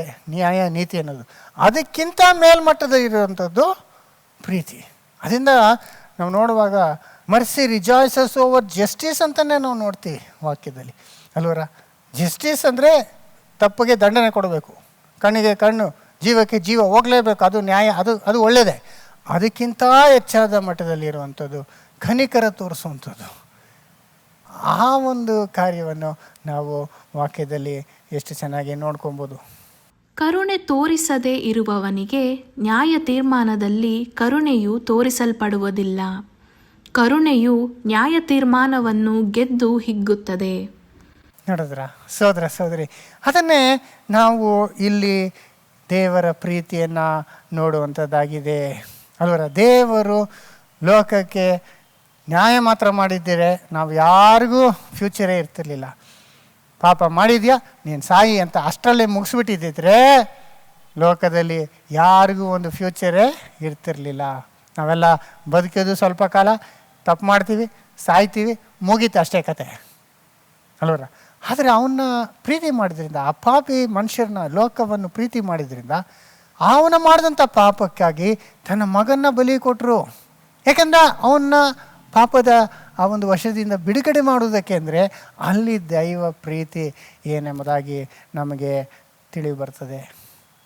ಹೀಗಾಗಿ ಇನ್ನು ಕೆಲವರು ಇನ್ನೊಂದು ಪ್ರಶ್ನೆ ಕೇಳ್ತಾರೆ, ದೇವರು ಲೋಕನ ಅಷ್ಟು ಪ್ರೀತಿ ಮಾಡಿದ್ರು ಅಂತಿರಲ್ಲ, ಆಗ ತನ್ನ ಮಗನ ಕೊಟ್ಟರು ಅಂದರೆ ತನ್ನ ಮಗನ ಯಾಕೆ ಕಳಿಸ್ಬೇಕಿತ್ತು, ಅವರೇ ಬಂದು ಸಾಯ್ಬೋದಿತ್ತಲ್ಲ ಅಂತ ಕೂಡ ಹೇಳ್ತಾರೆ. ಎಸ್ಪೆಷಲಿ ಕೆಲವರು ನಾನ್ ಕ್ರಿಶ್ಚಿಯನ್ಸು ಅವ್ರು ಯಾಕೆ ಬರಲಿಲ್ಲ, ತನ್ನ ಮಗನ್ನ ಯಾಕೆ ಬಲಿ ಕೊಟ್ಟರು ಅಂದರೆ ಮೊದಲನೇ ಕಾರಣ ದೇವರಿಗೆ ಸಾವಿಲ್ಲ. ಈಗ ಆದಾಮ ಮೇಲೆ ಪಾಪ ಮಾಡಿದಂಥ ಅವನ ಪಾಪಕ್ಕೆ ಮರಣ ಬಂದಿದೆ, ಶಾಪ ಬಂದು ಮರಣ. ಅರೆ ದೇವರು ಸಾಯುವಂತನಲ್ಲ, ಆತನು ಅಮರತ್ವ ಉಳ್ಳವನಾಗಿದ್ದಾನೆ, ಆತನಿಗೆ ಸಾವು ಬರುವುದಿಲ್ಲ. ಹಾಗಾಗಿ ಆತನು ಬಂದು ಹೆಂಗೆ ಸಾಗೋದಕ್ಕಾಗತ್ತೆ, ನಂಬರ್ 1. ಎರಡನೇ ಪಾಯಿಂಟ್ ಏನಂದರೆ, ಈಗ ದೇವರು ಸಮಸ್ತ ಲೋಕಗಳನ್ನು, ಯೂನಿವರ್ಸ್ ಅಂತಲೇ ಹೇಳ್ಬೋದು, ಎಲ್ಲವನ್ನು ಆತನೇ ನಡೆಸುವವನಾಗಿದ್ದಾನೆ. ಕಂಪ್ಲೀಟ್ ಯೂನಿವರ್ಸ್ ನೋಡಿ, ಬರೀ ಭೂಮಿ, ಸೂರ್ಯ, ಚಂದ್ರ, ಈ ಗ್ರಹಗಳು ಮಾತ್ರ ಅಲ್ಲ, ನಮ್ಮ ಮಿಲ್ಕಿ ವೇ ನಕ್ಷತ್ರಗಳು, ಆ ಥರ ಎಷ್ಟೋ ಕೋಟ್ಯಾಂತರ ನಕ್ಷತ್ರಗಳು, ಕೋಟ್ಯಾಂತರ ಗ್ಯಾಲಕ್ಸಿಗಳಿದೆ, ಅನೇಕ ಲೋಕಗಳಿದೆ. ಈ ಭೂಮಿ ಅನ್ನೋದು ಮಾತ್ರ ಭೂಲೋಕ ಮಾತ್ರ ಅಲ್ಲ, ಈ ಥರ ಬೇರೆ ಬೇರೆ ಲೋಕಗಳ ದೇವದೂತರುಗಳನ್ನು ಸೃಷ್ಟಿ ಮಾಡಿದ್ದಾರೆ. ಎಷ್ಟು ಜೀವಿಗಳಿದೆಯೋ ನಮಗೆ ಗೊತ್ತಿಲ್ಲ. ಎಲ್ಲವನ್ನೂ ನಡೆಸುವ ಆತನು ದೇವರಾಗಿದ್ದಾನೆ. ಆತನೇ ಸತ್ತೋಗ್ಬಿಟ್ರೆ ಹೆಂಗೆ ಇದ್ರ ಗತಿ ಏನಾಗುತ್ತೆ, ಯೂನಿವರ್ಸೇ ಕೊಲಾಪ್ಸ್ ಆಗಿಬಿಡುತ್ತಲ್ವ. ಆದ್ದರಿಂದ ದೇವರು ಬರೋದು ಭೂಮಿಗೆ ಬಂದು ಪ್ರಾಣ ಕೊಡೋದಕ್ಕೆ ಸಾಧ್ಯತೆ ಇಲ್ಲ. ಅದು ಬಂದು ಸತ್ತು 3 ದಿವಸ ಮಾತ್ರ ಇದ್ರು ಅಂತಲ್ಲ, 3 ದಿವಸ ಅಲ್ಲ, 33 ವರ್ಷ ಅವರ ದೇವರಾಗಿರೋದನ್ನು ಬಿಟ್ಟು, ತನ್ನ ಸ್ಥಾನವನ್ನು ಬಿಟ್ಟು ಮನುಷ್ಯನಾಗ್ಬಿಡ್ಬೇಕಂದ್ರೆ ಅಷ್ಟು ಕಾಲದಲ್ಲಿ ಏನೆಲ್ಲ ಆಗ್ಬಿಡ್ಬೋದು ಈ ಒಂದು ಯೂನಿವರ್ಸಲ್ಲಿ. ಆದ್ದರಿಂದ ಅದು ಸರಿಯಾದಂಥ ಒಂದು ವಿಷಯವೇ ಅಲ್ಲ ಅಂತ ನಾವು ನೋಡ್ಬೋದು. ಮತ್ತು ದೇವರೇ ಸತ್ತೋಗ್ಬಿಟ್ರೆ ಅವ್ರನ್ನ ಎಬ್ಬಿಸಂಥವ್ರು ಯಾರು ಅಲ್ವರ?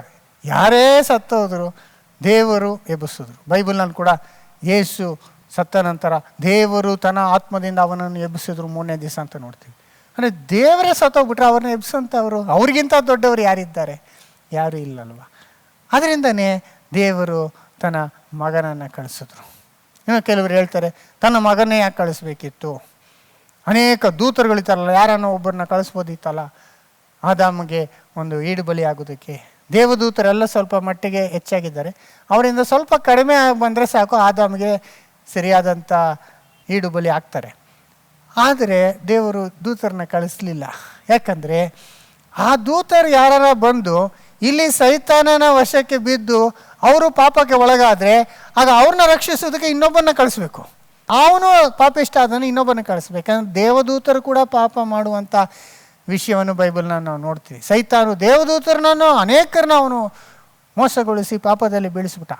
ಹಾಗೆ ಕೂಡ ಆಗೋಂಥ ಚಾನ್ಸ್ ಇದೆ ಅಲ್ವರ? ಇಲ್ಲ ಯಾರನ್ನೋ ಒಬ್ಬರು ನೀತಿವಂತನಾದಂಥ ಒಳ್ಳೆಯ ದೂತ ಇರ್ಬೋದಲ್ಲ, ಹಾಗೆ ಬಂದು ಇದ್ದರೂ ಕೂಡ ಆತನ ದೂತನ ಕಳಿಸಿದರೆ ನೆಕ್ಸ್ಟ್ ಜನಗಳೇನು ಹೇಳ್ತಿದ್ರು ಗೊತ್ತಾ, ದೇವರು ಯಾರೋ ಒಬ್ಬನ ದೂತನ ಯಾಕೆ ಕಳಿಸ್ಬೇಕಿತ್ತು, ಅವ್ರಿಗೆ ಅಷ್ಟು ಪ್ರೀತಿ ಇದ್ದಿದ್ದು ತನ್ನ ಮಗನ್ನೇ ಕಳಿಸ್ಬೋದಿತ್ತಲ್ಲ ಅಂತ ಕೂಡ ಕೇಳುವಂಥ ಇರ್ತಾರೆ. ತನ್ನ ಮಗನ್ನ ಸೇಫಾಗಿ ಇಟ್ಕೊಂಡು ಬೇರೆಯವ್ರನ್ನ ಕಳಿಸ್ಬಿಟ್ರು ಅಂತ ಕೂಡ ಹೇಳ್ತಾರೆ. ಅದೆಲ್ಲ ಆಗಬಾರ್ದಂತಾನೆ ತನ್ನ ಒಬ್ಬನೇ ಮಗನು, ದೂತರೆಲ್ಲ ಅದಕ್ಕೆ ನೆಕ್ಸ್ಟ್ ಬಂದಂಥವ್ರು, ಅವರಿಗೆ ಜ್ಯೇಷ್ಠ ಪುತ್ರನು, ಅವರಿಗೆ ಪ್ರೀತಿಯ ಮಗನನ್ನೇ ಕೊಟ್ಬಿಟ್ರು. ಅಂದರೆ ದೇವರು ನಮ್ಮನ್ನು ಎಷ್ಟು ಪ್ರೀತಿ ಮಾಡಿದ್ದಾರೆ ಅಂತ ನಾವು ಇಲ್ಲಿ ತಿಳ್ಕೊಬೋದು. ಮಾತ್ರ ಅಲ್ಲ ನೋಡಿ, ದೇವರ ಮಗನಿಗೂ ಅದು ಬೇಕಾಗಿತ್ತು. ಏಕೆಂದರೆ ಇವಾಗ ದೇವರ ಮಗನನ್ನು ಎಲ್ಲ ದೂತರಿಗಿಂತ ಮೇಲಾಗಿಟ್ಟಿದ್ದಾನೆ ದೇವರು. ಅವರ ಸ್ಥಾನ ಬಂದರೂ ಅಷ್ಟು ಉನ್ನತವಾಗಿದೆ. ದೇವರಿಗೆ ನೆಕ್ಸ್ಟ್ ಅಂದರೆ ತನ್ನ ಮಗ. ಸೃಷ್ಟಿ ಎಲ್ಲ ಕಾರ್ಯದಿಂದ ಅವರು ದೇವರ ಜೊತೆಗೆ ಇದ್ದಾರೆ. ಆದರೆ ಅವರಿಗೆ ಅಷ್ಟೊಂದು ಘನತೆ ಕೊಡುವುದು ಸರಿಯಲ್ಲ ಅನ್ನೋ ಕೂಡ ಯಾರಿಗಾನ ಅನ್ನಿಸ್ಬೋದು ಫ್ಯೂಚರ್. ಯಾಕೆ ತನ್ನ ಮಗನಿಗೆ ಅಷ್ಟು ಒಂದು ಘನತೆ ಕೊಡಬೇಕು, ಆತನಿಗೆ ಅಷ್ಟು ಯೋಗ್ಯತೆ ಇದೆಯಾ ಅಂತ.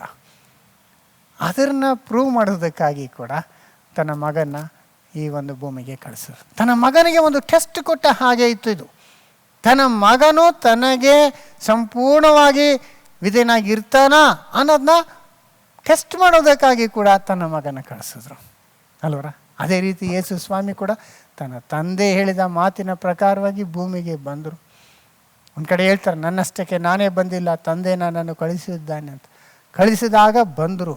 ಎಷ್ಟು ಒಂದು ದೀನಸ್ಥಿತಿಯಲ್ಲಿ ಹುಟ್ಟಿ ಮನುಷ್ಯರ ಮಧ್ಯದಲ್ಲಿ ಎಷ್ಟು ಕಷ್ಟದಿಂದ ಅವರು ಅಷ್ಟು ವರ್ಷ ಬದುಕಿ ಒಂದು ಪಾಪ ಕೂಡ ಮಾಡದಿರ ಇದ್ದರು ಅಲ್ವರ. ಅದರಲ್ಲಿ ಏನಾಗುತ್ತೆ, ಅವರು ಎಷ್ಟು ನೀತಿವಂತನು, ದೇವರನ್ನ ಎಷ್ಟು ಪ್ರೀತಿಸುವಂಥವನು, ಯೋಗ್ಯನು ಅನ್ನೋ ಒಂದು ವಿಷಯ ಕೂಡ ನಮಗೆ ಗೊತ್ತು ಬರ್ತದೆ ಅಲ್ವರ.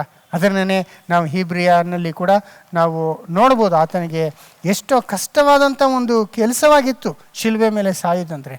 ಲೋಕದಲ್ಲಿ ಹುಟ್ಟುವುದೇ ಎಷ್ಟೋ ಒಂದು ದೊಡ್ಡ ತ್ಯಾಗ. ಅವಳು ಪರಲೋಕನ ಬಿಟ್ಬಿಟ್ಟು ಇಲ್ಲಿ ಬಂದು ಈ ಬಡವರ ಮಧ್ಯದಲ್ಲಿ ಗೋದಲ್ಲಿ ಹುಟ್ಟಿ ಕೆಟ್ಟ ಪಾಪಿಷ್ಟ ಮನುಷ್ಯದಲ್ಲಿ ಬದುಕಿರಬೇಕಂದ್ರೆ 33 ವರ್ಷ ಎಷ್ಟು ದೊಡ್ಡ ತ್ಯಾಗ. ಅವರು ಪ್ರತಿಯೊಂದು ದಿನ ಕೂಡ ಅವ್ರು ಎಷ್ಟೋ ಕಷ್ಟಪಟ್ಟಿರ್ತಾರೆ, ತ್ಯಾಗ ಮಾಡಿದ್ರು.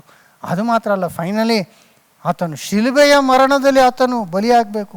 ಲೋಕ ಪಾಪನ ಅವ್ರ ತಲೆ ಮೇಲೆ ಹೊತ್ಕೊಂಡು ಒಂದು ಕುರಿಮರಿ ಥರ ಅವರು ಬಲಿಯಾಗಬೇಕು ಅನ್ನುವಾಗ ಅದು ಭಾಳ ಕಷ್ಟವಾಗಿರ್ತದೆ. ಅದು ಎಷ್ಟು ಕಷ್ಟವಾಗಿತ್ತು ಆದರೂ ಆತನು ಅದನ್ನು ತಾಳಿದ್ರು, ಅದನ್ನು ಆ ವಿಷಯದಲ್ಲಿ ದೇವರಿಗೆ ವಿಧೇಯತೆಯನ್ನು ಪ್ರೂವ್ ಮಾಡಿದ್ರು ಅನ್ನೋದು ಕೂಡ ವಾಕ್ಯದಲ್ಲಿ ನಾವು ನೋಡ್ತೀವಿ. ಅದನ್ನು ಇಬ್ರಿಯ 5ನೇ ಅಧ್ಯಾಯ 7ನೇ ವಚನದಿಂದ 9ನೇ ವಚನವರೆಗೂ ಓದುವಾಗ ನಮ್ಗೆ ಗೊತ್ತಾಗ್ತದೆ. ಕ್ರಿಸ್ತನು ತಾನು ಭೂಲೋಕದಲ್ಲಿದ್ದಾಗ ಮರಣಕ್ಕೆ ತಪ್ಪಿಸಿ ಕಾಪಾಡ ಶಕ್ತನಾಗಿರುವಾತನಿಗೆ ಬಲವಾಗಿ ಕೂಗುತ್ತಾ ಕಣ್ಣೀರನ್ನು ಸುರಿಸುತ್ತಾ ಪ್ರಾರ್ಥನೆ ವಿಜ್ಞಾಪನೆಗಳನ್ನು ಸಮರ್ಪಿಸಿ ದೇವರ ಮೇಲಣ ಭಯಭಕ್ತಿಯ ನಿಮಿತ್ತ ಕೇಳಲ್ಪಟ್ಟನು. ಅದೊಂದು ಹೇಳ್ತಾರೆ, ಗೆತ್ಸೆಮನೆಯಲ್ಲಿ ಯೇಸು ಸ್ವಾಮಿ ಪ್ರಾರ್ಥನೆ ಮಾಡಿದ್ರು, ಹತ್ತು ಕರೆದು ದೇವರ ಹತ್ರ, ದೇವರೇ ಸಾಧ್ಯವಾದರೆ ಈ ಒಂದು ಪಾತ್ರೆ ನನ್ನಿಂದ ತೊಲಗಿಸು ಅಂತಂದರು, ಇದರಿಂದ ನನ್ನನ್ನು ಕಾಪಾಡು ರಕ್ಷಿಸು ಅಂತ ಸ್ವಾಮಿ 3 ಸತಿ ದೇವರ ಹತ್ರ ಪ್ರಾರ್ಥನೆ ಮಾಡ್ತಾರಲ್ಲ. ಕೆಲವರು ಹೇಳ್ತಾರೆ ಅವರೇ ಬಲಿ ಕೊಡೋದಕ್ಕಾಗಿ ಬಂದರೆ ಯಾಕೆ ಆ ಥರ ಪ್ರಾರ್ಥನೆ ಮಾಡಬೇಕು, ಯಾಕೆ ಇದನ್ನು ತೆಗೆದಾಕು ಅಂತ ಪ್ರಾರ್ಥನೆ ಮಾಡಬೇಕು. ಯಾಕೆ ಅಂದರೆ ಅವ್ರಿಗೆ ಅಷ್ಟು ಕಷ್ಟವಾಗಿತ್ತು. ಅದು ಸುಲಭವಾದದಲ್ಲ ಆ ಥರ ಶಿಲುಬೆಲೆ ಸಾಯುವುದು. ಅವರಿಗೆ ಒಂದು ಈಸಿ ಥಿಂಗ್ ಅಂತ ನಾವು ಅನ್ಕೊಳ್ಬಾರ್ದು. ಅದು ಎಷ್ಟು ಕಷ್ಟ ಅಂತ ನಮಗೆ ಗೊತ್ತಾಗಲಿ ಅನ್ನೋದಕ್ಕೋಸ್ಕರನೇ ದೇವರು ಆ ಒಂದು ವಿಷಯನ ಬೈಬಲ್ನಲ್ಲಿ ಬರೆಸಿಟ್ಟಿದ್ದಾರೆ. ಆತನಿಗೆ ಭಾಳ ಕಷ್ಟ, ಅದೊಂದು ಸುಲಭ ಇರಲಿಲ್ಲ.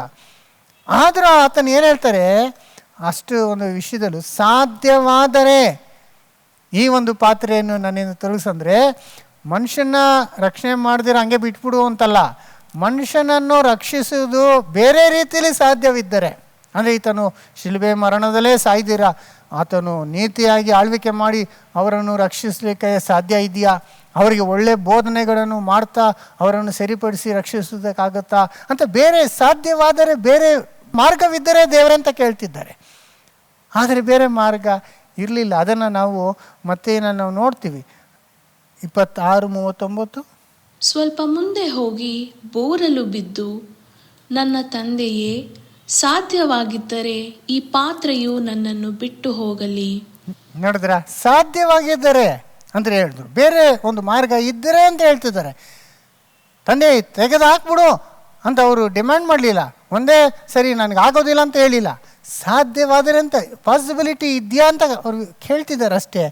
ಆದ್ರೂ ಅದೇ ಒಂದು ಪದದಲ್ಲಿ ಏನು ಹೇಳ್ತಾರೆ ನೆಕ್ಸ್ಟು, ಹೇಗೂ ನನ್ನ ಚಿತ್ತದಂತಾಗದೆ ನಿನ್ನ ಚಿತ್ತದಂತೆಯೇ ಆಗಲಿ ಎಂದು ದೇವರನ್ನು ಪ್ರಾರ್ಥಿಸಿದನು. ನನ್ನ ಚಿತ್ತ ಅಲ್ಲ ನಿನ್ನ ಚಿತ್ತದ ಪ್ರಕಾರ ಆಗಲಿ ಅಂತ ಕೂಡ ಹೇಳ್ತಾರೆ. ಆದರೂ ನಿನ್ನ ಚಿತ್ತಾನುಸಾರ ಬೇರೆ ಮಾರ್ಗ ಇಲ್ಲ. ಈ ಮನುಷ್ಯನ ರಕ್ಷಿಸೋದಕ್ಕೆ ಒಂದು ಈಡುಬುಡಿ ಕೊಡ್ದಿರ ದೇವರಿಗೆ, ನೀತಿಯಾದಂಥ ನ್ಯಾಯ ಸ್ವರೂಪನಾದಂಥ ದೇವರಿಗೆ ಸರಿಯಾದಂಥ ಈಡುಬಲಿ ಕೊಡ್ದಿರ ದೇವರು ಯಾರನ್ನೂ ಕ್ಷಮಿಸೋದಕ್ಕೂ ಆಗೋದಿಲ್ಲ, ಯಾರನ್ನೂ ರಕ್ಷಿಸೋದಕ್ಕೂ ಆಗೋದಿಲ್ಲ. ಈ ಮುಸಲ್ಮಾನರು ಆ ವಿಷಯನ ತಿಳ್ಕೊಳ್ದಿರ ಇದ್ದಾರೆ. ಇದರಲ್ಲಿ ಇರುವಂಥ ಪ್ರೀತಿ ಎಷ್ಟು ದೊಡ್ಡದು. ಯೇಸು ಸ್ವಾಮಿ ಶಿಲ್ಬೆ ಮೇಲೆ ಸಾಯಲೇ ಇಲ್ಲ. ದೇವರು ಅನ್ಯಾಯವಾಗ ತನ್ನ ಪ್ರವಾದಿಯನ್ನು ಸಾಯಲಿಕ್ಕೆ ಬಿಡಲಿಲ್ಲ. ಆತನನ್ನು ಯೂದಾಸ್ ಥರ ತೋರಿಸಿ ಯೂದಾಸ್ನ ಶಿಲ್ಬೆಗೆ ಹಾಕ್ಬಿಟ್ರು, ಯೇಸು ಎಸ್ಕೇಪ್ ಆಗಿಬಿಟ್ರು. ಇದು ಸುಳ್ಳು. ಯೇಸು ಬಂದಿದ್ದೇ ಸಾಯುವುದಕ್ಕಾಗಿ. ದೇವರು ತನ್ನ ಮಗನನ್ನು ಕಳಿಸಿದ್ದೇ ಈ ಪಾಪವನ್ನು ನಿವಾರಣೆ ಮಾಡುವ ಯಜ್ಞವಾಗಿ ಇರುವುದಕ್ಕೋಸ್ಕರ. ಯೇಸು ಶಿಲುಬೆ ಮೇಲೆ ಸತ್ತು, ಇದು ಎಷ್ಟು ಪ್ರೂವನ್ ಫ್ಯಾಕ್ಟ್ ಆಗಿದೆ. ಕುರಾನ್ ಬಂದಿದ್ದು 7ನೇ ಶತಾಬ್ದಿಯಲ್ಲಿ. 7ನೇ ಶತಾಬ್ದಿಯಲ್ಲಿ ಕುರಾನಲ್ಲಿ ಯೇಸು ಸಾಯಲಿಲ್ಲ, ಜೂದಾಸ್ ಸತ್ಬಿಟ್ರು ಅಂತ. ಆದರೆ ಅದಕ್ಕೆ ಮುಂಚೆ ಇರುವಂಥ 1ನೇ ಶತಾಬ್ದಿಯಲ್ಲೇ ಬರೆದ್ಬಿಟ್ರು. 700 ವರ್ಷಗಳ ಮುಂದೆ ಯೇಸು ಶಿಲುಬೆ ಮೇಲೆ ಹಾಕಲ್ಪಟ್ಟಿದ್ದು, ಆತನ ಸತ್ತಿದ್ದು, ಆತನ ಎದ್ದಿದ್ದು ಎಲ್ಲ ರೆಕಾರ್ಡ್ ಇದೆ. ಹಿಸ್ಟಾರಿಕಲ್ ರೆಕಾರ್ಡ್ ಇದೆ, ಬೈಬಲ್ನಲ್ಲಿ ರೆಕಾರ್ಡ್ ಇದೆ. ಇರುವಾಗ ಅದಾಗಿ 700 ವರ್ಷ ಆದಮೇಲೆ ಯಾರೋ ಒಬ್ಬರು ಬಂದು ಯೇಸು ಸಾಯಿಲ್ಲಲ್ಲ ಅಂದ್ಬಿಟ್ರೆ ಅವ್ರಿಗೆ ಯಾವ ಪ್ರೂಫ್ ಇದೆ? ಅವರು ಆ ಟೈಮಲ್ಲಿ ಇರಲಿಲ್ವಲ್ಲ. ಇದು ಶುದ್ಧ ಸುಳ್ಳಾಗಿದೆ. ಬೈಬಲ್ ಪ್ರಕಾರ ಯೇಸು ಬಂದಿದ್ದೇ ತನ್ನ ಪ್ರಾಣವನ್ನು ಕೊಡಲಿಕ್ಕೆ. ಅದೇ ರೀತಿ ಕೊಟ್ಟರು. ಯೂದಾಸ್ ಸತ್ತಿದ್ದು ಬೇರೆ ರೀತಿಲಿ. ಯೂದಾಸ್ ಹಿಡ್ಕೊಟ್ಟ ನಂತರ ಅವನು ಪಶ್ಚಾತ್ತಾಪ ಪಟ್ಟು ಹೋಗಿ ನೇಣು ಹಾಕ್ಕೊಂಡು ಅವನು ಸತ್ತ. ಯೂದಾಸ್ ಹೆಂಗೆ ಸತ್ತ ಅಂತ ಕೂಡ ಬೈಬಲ್ನಲ್ಲಿದೆ. ಯೇಸು ಶಿಲುಬೆ ಮೇಲೆ ಹಾಕಲ್ಪಟ್ಟಿದ್ದು, ಸತ್ತಿದ್ದು ಎಷ್ಟು ದೊಡ್ಡ ನಿಜ. ಅದರಿಂದ ಈ ಮುಸಲ್ಮಾನರು ಯೇಸು ಸಾಯಲಿಲ್ಲ ನೋಡಿ. ಈಗ ಅವರು ಕೇಳುವಂಥ ಪ್ರಶ್ನೆಗಳಂದರೆ, ಲೋಕಕ್ಕಾಗಿ ಯೇಸು ಯಾಕೆ ಸಾಯಬೇಕು, ಅದು ಅನ್ಯಾಯ ಅಂತಾರೆ. ಆದರೆ ಅವರು ಅಬ್ರಹಾಮು ಐಸಾಕ್ನ ಬಲಿ ಕೊಟ್ಟಿದ್ದನ್ನ ಎಷ್ಟು ದೊಡ್ಡದಾಗಿ ಅವರು ಕೊಂಡಾಡ್ತಾರಲ್ಲ. ಅವರ ಈದ್ ಬರುತ್ತಲ್ಲ, ಬಕ್ರೀದ್ ಅಂತ. ಬಕ್ರೀದ್ ಅಂದರೆ ಏನು? ಬಕ್ರಿ ಅಂದರೆ ಕುರಿನ ಅವರು ಸಾಕ್ಕೊಂಡು ಪ್ರೀತಿಯಾಗಿ ಮನೆಯಲ್ಲಿ ಸಾಕ್ಕೊಂಡು ಆಮೇಲೆ ಅದನ್ನು ಕಟ್ ಮಾಡ್ತಾರೆ. ಇದೆಲ್ಲ ಬೈಬಲಿಂದ ಬಂದಿದ್ದೆ. ಅದೇನಂತ ಕೇಳಿದ್ರೆ, ಅಬ್ರಾಹ್ಮ ಇಷ್ಮಾಯಿಲ್ನ ಬಲಿ ಕೊಟ್ಟನ. ಅವ್ರು ಐಸಾಕ್ ಬದಲಾಗಿ ಇಷ್ಮಾಯಿಲ್ ಅಂತಾರೆ. ಬಲಿ ಕೊಟ್ಟದನ್ನ ನಾವು ಇಲ್ಲಿ ನೆನೆಸ್ಕೊತೀವಿ. ಹಾಗೆ ಅವ್ರು ಒಪ್ಕೊತಾರಲ್ಲ, ಅಬ್ರಾಹ್ಮ ಬಲಿ ಕೊಟ್ಟಿದ್ದು ನಿಜ ಅನ್ಕೊತಾರೆ. ಆದರೆ ತಂದೆಯಾದ ದೇವರು ತನ್ನ ಮಗನ ಬಲಿ ಕೊಟ್ಟ ಅಂದರೆ ಇಲ್ಲ ಅಂತಾರೆ, ಅದು ಸುಳ್ಳಾದ ಅನ್ಯಾಯ ಅಂತಾರೆ. ಇದರಲ್ಲಿ ಏನು ಅರ್ಥ ಇದೆ ನೋಡಿ. ಅಬ್ರಾಹ್ಮ ತನ್ನ ಮಗನ ಬಲಿ ಕೊಟ್ಟಿದ್ದು ಅದು ದೊಡ್ಡ ವಿಷಯ ಅವರಿಗೆ. ಅದನ್ನು ಇವತ್ತವರೆಗೂ ಬಕ್ರೀದಲ್ಲಿ ಇವರು ಅದೇ ಕೆಲಸ ಮಾಡ್ತಿದ್ದಾರೆ. ಆದರೆ ತಂದೆಯಾದ ದೇವರು ಅದೇ ರೀತಿಯಲ್ಲಿ ತನ್ನ ಒಬ್ಬನೇ ಮಗನ ಯೇಸುನ ಭೂಮಿ ಕಳಿಸಿ ಶಿಲುಬೆ ಮೇಲೆ ಬಲಿ ಕೊಟ್ಟರು ಅಂದರೆ ಅದು ತಪ್ಪು ಅಂತ ಹೇಳ್ತಾರೆ. ನೋಡಿದ್ರ? ಅದರಿಂದ ಈ ಬಲಿ ಕೊಟ್ಟಿದ್ದೆಲ್ಲ ಬಂದು ಒಂದು ನೆರಳು. ಅಬ್ರಾಮ್ ಐಸಾಕ್ನ ಬಲಿ ಕೊಡ್ಲಿಕ್ಕೆ ಹೋಗಿದ್ದು, ದೇವರ ಅದನ್ನು ಸ್ಟಾಪ್ ಮಾಡಿ ಅದಕ್ಕೆ ಬದಲಾಗಿ ಒಂದು ಕುರಿಮರಿನ ಬಲಿ ಕೊಟ್ಟಿದ್ದು, ಇದೆಲ್ಲ ಒಂದು ನೆರಳಷ್ಟೇ. ನಿಜ ಸ್ವರೂಪ ಬಂದು ಏನು ನಿಜವಾಗಿ ತಂದೆಯ ದೇವರೇ ತನ್ನ ಮಗನ್ನೇ ಕಳಿಸಿಕೊಟ್ಟಿದ್ದು. ಕನ್ಯೆ ಮೂಲಕ ಯೇಸು ಹುಟ್ಟಿ ಯೇಸು ಪ್ರಾಣ ಕೊಟ್ಟಿದ್ದು ಶಿಲುಬೆ, ಅದು ನಿಜ. ಇವರು ನಿಜವನ್ನು ಬಿಟ್ಬಿಟ್ಟು ಅದನ್ನು ಸುಳ್ಳರ್ಬಿಟ್ಟು ಒಂದು ಛಾಯೆನ ಗಟ್ಟಿಗೆ ಇಟ್ಕೊಂಡಿದ್ದಾರೆ ನೋಡಿ ಅಲ್ವರ. ಎಷ್ಟು ಮಿಲಿಯನ್ಸ್ ಆಫ್ ಮುಸ್ಲಿಮ್ಸ್ ವಿಷಯದಲ್ಲಿ ತಪ್ಪಿ ಹೋಗಿದ್ದಾರೆ. ಅದರಿಂದ ಯೇಸು ಸ್ವಾಮಿ ಕೂಡ ಬಂದಾಗ ಆತನು ತನ್ನ ವಿಧೇಯತೆಯನ್ನು ಈ ವಿಷಯದಲ್ಲಿ ತೋರಿಸಿದ್ರು. ಆತನಿಗೆ ಎಷ್ಟೋ ಕಷ್ಟವಾಗಿತ್ತು ಶಿಲುಬೆ ಮೇಲೆ ಸಾಯೋದು. ತಂದೆ ಹತ್ರ ಪ್ರಾರ್ಥನೆ ಮಾಡಿದ್ರು, 10 ಗೋಳಾಟ ಮಾಡಿ. ಆದರೂ ಆತನು ಅದನ್ನು ಹೊಂದಲೇಬೇಕು ಅಂತ ಬಂದಾಗ ಹಾಗೇನು ಹೇಳ್ತಾರೆ, ನನ್ನ ಚಿತ್ತ ಅಲ್ಲ ನಿನ್ನ ಚಿತ್ತ ಅಂತ ಒಪ್ಪಿಸ್ಕೊಟ್ಟು ಅವರು ಹೋಗ್ತಾರೆ. ಸ್ಟ್ರೈಟಾಗಿ ಹೋಗಿ ಅವರು ಶಿಲುಬೆ ಮೇಲೆ ಅವರು ಬಲಿ ಆಗ್ತಾರೆ ಅವರ. ಈ ಒಂದು ವಿಷಯದಲ್ಲಿ ಅವರು ದೇವರಿಗೆ ಎಷ್ಟು ವಿಧೇಯತೆ ತೋರಿಸಿದ್ರು ಅಂತ ನಾವಲ್ಲಿ ನೋಡ್ಬೋದು. ಕಂಟಿನ್ಯೂ ಮಾಡಿ ಇಬ್ರಿಯ 5:8. ಹೀಗೆ ಆತನು ಮಗನಾಗಿದ್ದರೂ ಅನುಭವಿಸಿದ ಬಾಧೆಗಳಿಂದಲೇ ವಿಧೇಯತೆಯನ್ನು ಕಲಿತುಕೊಂಡನು. ನೋಡಿದ್ರ, ಆತನು ಮಗನಾಗಿದ್ದರೂ ಆತನ ಅನುಭವಿಸಿದ ಕಷ್ಟದಿಂದ ವಿಧೇಯತೆಯನ್ನು ಕಲಿತುಕೊಂಡ್ರು ಅಂತಿದ್ದಾರೆ. ಅಂದರೆ ಯೇಸು ವಿಧೇಯತೆಯನ್ನು ಕಲಿತ್ಕೊಂಡ್ರ. ತಿರ್ಗಿ ಓದಿ. ಹೀಗೆ ಆತನು ಮಗನಾಗಿದ್ದರೂ ಅನುಭವಿಸಿದ ಬಾಧೆಗಳಿಂದಲೇ ವಿಧೇಯತೆಯನ್ನು ಕಲಿತುಕೊಂಡನು. ನೋಡಿದ್ರ, ಅವರು ಅನುಭವಿಸಿದ ಬಾಧೆಗಳು, ಆ ಒಂದು ಶ್ರಮ, ಆ ಒಂದು ಅವಮಾನ, ಆ ಒಂದು ನೋವು, ಅದರಲ್ಲೂ ದೇವರಿಗೆ ವಿಧೇಯನಾಗಿರುವುದು ಏನು ಅನ್ನೋದನ್ನ ಕಲಿತ್ಕೊಂಡ್ರು ಅಂತಿದೆ. ಅದಕ್ಕೋಸ್ಕರನೇ ಅವ್ರನ್ನ ಕಳಿಸಿದ್ದು ಕೂಡ ಅಂತ ನಾವು ಹೇಳ್ಬೋದು ಅಲ್ವರ. ಆಮೇಲೆ ಇದಲ್ಲದೆ ಆತನು ಸಿದ್ಧಿಗೆ ಬಂದು ದೇವರಿಂದ ಮೆಲ್ಕಿಸೆದೇಕನ ತರಹದ ಮಹಾಯಾಜಕನೆನಿಸಿಕೊಂಡವನಾಗಿ ತನಗೆ ವಿಧೇಯರಾಗಿರುವವರೆಲ್ಲರಿಗೂ ನಿರಂತರವಾದ ರಕ್ಷಣೆಗೆ ಕಾರಣನಾದನು. ನೋಡಿದ್ರೆ, ಆತನು ಸಿದ್ಧಿಗೆ ಬಂದು ಇ ವಾಸ್ ಮೇಡ್ ಪರ್ಫೆಕ್ಟ್. ಯಾವಾಗ ಸಿದ್ಧಿಗೆ ಬಂದರು? ಆ ಶಿಲುಬೆಯ ಮರಣವನ್ನು ತಾಳಿಕೊಂಡಾಗ ಅವರು ಸಿದ್ಧಿಗೆ ಬಂದು ನಮ್ಮೆಲ್ಲರಿಗೂ ರಕ್ಷಕನಾದನು ಅನ್ನೋದನ್ನ ಕೂಡ ನಾವು ನೋಡ್ತೀವಿ. ಅದರಿಂದ ಸಹೋದರ ಸಹೋದರಿ, ಇದೆಲ್ಲನೇ ದೇವರ ಪ್ರೀತಿ ನಾವು ಇದರಲ್ಲಿ ನಾವು ನೋಡ್ಬೋದು. ದೇವರು ಲೋಕನ ಪ್ರೀತಿ ಮಾಡಿ ತನ್ನ ಮಗನ ಕೊಟ್ಟನು ಅನ್ನುವಾಗ, ತನ್ನ ಮಗನ ತಾನೇ ಕೊಟ್ಟರು, ತಾನು ಬರಲಿಲ್ಲ ಅಂದರೆ ಅದು ಬರುವುದಕ್ಕೆ ಸಾಧ್ಯವಿಲ್ಲ. ಎರಡನೇದಾಗಿ ತನ್ನ ಮಗನ ಕೊಡುವುದರಲ್ಲಿ ಎಷ್ಟು ದೊಡ್ಡ ಪ್ರೀತಿ ಇದೆ ಅನ್ನೋದು ನಾವು ಸ್ವಲ್ಪ ಯೋಚನೆ ಮಾಡಬೇಕು. ನಮ್ಮಲ್ಲಿ ಯಾರಾದರೂ ಮಕ್ಕಳಿರೋರು ನಮ್ಮ ಮಕ್ಕಳನ್ನ ಬಲಿ ಕೊಡೋದಕ್ಕೆ ರೆಡಿ ಇರ್ತೀವ? ಅಂದರೆ ನಾವೇ ಬಲಿ ಆಗ್ಬೋದು, ಇಲ್ಲ ನಮ್ಮ ಮಕ್ಕಳನ್ನ ಕೊಡ್ಬೋದು ಅಂದರೆ ಖಂಡಿತ ನಾವೆಲ್ಲರೂ ನಾವೇ ಬಲಿ ಆಗ್ತೀವಿ ಅಲ್ವರ. ಆ ಸಾಧ್ಯತೆ ಇದ್ದರೆ ದೇವರ ವಿಷಯದಲ್ಲಿ ದೇವರಿಗೆ ಸಾಯುವುದೇ ಇಲ್ಲ. ದೇವರ ಅಮರತ್ವ ಉಳ್ಳವನು, ಅವನು ಸಾಯುವುದು ಆಗುವುದೇ ಇಲ್ಲ. ಆದ್ದರಿಂದ ತನ್ನ ಮಗನ ಕಳಿಸು. ಆದರೆ ಸಾಧ್ಯತೆ ಇದ್ದಿದ್ರೆ ತಾನು ಖಂಡಿತ ಕೊಡ್ತಾಯಿದ್ರು. ಯಾಕಂದರೆ ನೋಡಿ, ನಮ್ಮನ್ನೇ ಕೇಳಿ, ನಾವು ನಮ್ಮ ಮಗನ ಸಾಯೋದ್ರಿಂದ ನಾವೇ ಸತ್ರ ಎಷ್ಟು ಒಳ್ಳೆಯದು. ಎಷ್ಟು ಸಾತಿ ಮನುಷ್ಯರು ಹೇಳೋದು, ಅಯ್ಯೋ ನಾನು ಹೋಗ್ಬಿಟ್ಟಿದ್ರೆ ಚೆನ್ನಾಗಿತ್ತು, ನಾನೇ ಹಾಕಿದ್ದೀನಿ ಅಂತ. ಯಾಕಂದರೆ ಅವರು ಮಕ್ಕಳನ್ನ ಎಷ್ಟು ಪ್ರೀತಿ ಮಾಡ್ತಾರಂದರೆ ಅವ್ರ ಜೀವ ಬೇಕಾದ್ರೆ ಕೊಡೋದಕ್ಕೆ ರೆಡಿ ಇರ್ತಾರೆ, ಅವ್ರ ಮಕ್ಕಳು ಕಾಪಾಡಿಕೊಳ್ಳೋದಕ್ಕೋಸ್ಕರವಾಗಿ. ಅದೇ ಥರ ಪ್ರೀತಿ ದೇವರಲ್ಲಿ ಕೂಡ ಇತ್ತು. ತನ್ನ ಮಗನನ್ನೇ ಕೊಡೋದ್ರಲ್ಲಿ ನಮ್ಮನ್ನು ಎಷ್ಟು ಮಟ್ಟಿಗೆ ಆತನು ಪ್ರೀತಿ ಮಾಡಿದ್ದಾನೆ ಅಂತ ನಾವು ಚೆನ್ನಾಗಿ ತಿಳ್ಕೊಬೋದು ಸೋದರ ಸೋದರಿ ಅಲ್ವರ. ಎರಡನೇದಾಗಿ ಇದರಲ್ಲಿ ನಾವು ನೋಡುವಂಥದ್ದು ಯೇಸುವಿನ ಪ್ರೀತಿ ಕೂಡ చాలా ಮುಖ್ಯ. ತನ್ನ ಮಗನ ಕೊಡುವುದರಲ್ಲಿ ದೇವರ ಪ್ರೀತಿ ಎಷ್ಟು ದೊಡ್ಡದು, ಮತ್ತು ತನ್ನ ಮಗನಿಗೆ ನಮ್ಮ ಮೇಲೆ ಎಷ್ಟು ಪ್ರೀತಿ ಇದ್ದಿದ್ರೆ ತಾನೇ ಅವರು ತಂದೆಗೆ ವಿಧೇಯನಾಗಿ ಬಂದರು ಅಲ್ವರ. ಬೈಬಲ್ನ ನಾವು ನೋಡ್ತೀವಿ, ಅನಾದಿ ಕಾಲದಿಂದ ಯೇಸು ದೇವರೊಂದಿಗೆ ಸೃಷ್ಟಿ ಮಾಡ್ಕೊಂಡಿದ್ದಾಗ ಅವಾಗಿಂದ ಕೂಡ ಅವರ ಸಂತೋಷ ಎಲ್ಲ ಮನುಷ್ಯರ ಮಧ್ಯದಲ್ಲಿ ಇತ್ತು ಅಂತ ಕೂಡ ನಾವು ಜ್ಞಾನೋಕ್ತಿ 8ನೇ ಅಧ್ಯಾಯದಲ್ಲಿ ನೋಡ್ತೀವಿ. ಆತನ ಭೂಲೋಕದಲ್ಲಿ ಉಲ್ಲಾಸಿಸುತ್ತಾ ಮಾನವ ಸಂತಾನದಲ್ಲಿ ಹರ್ಷಿಸುತ್ತಾ ಇದ್ದೆನು.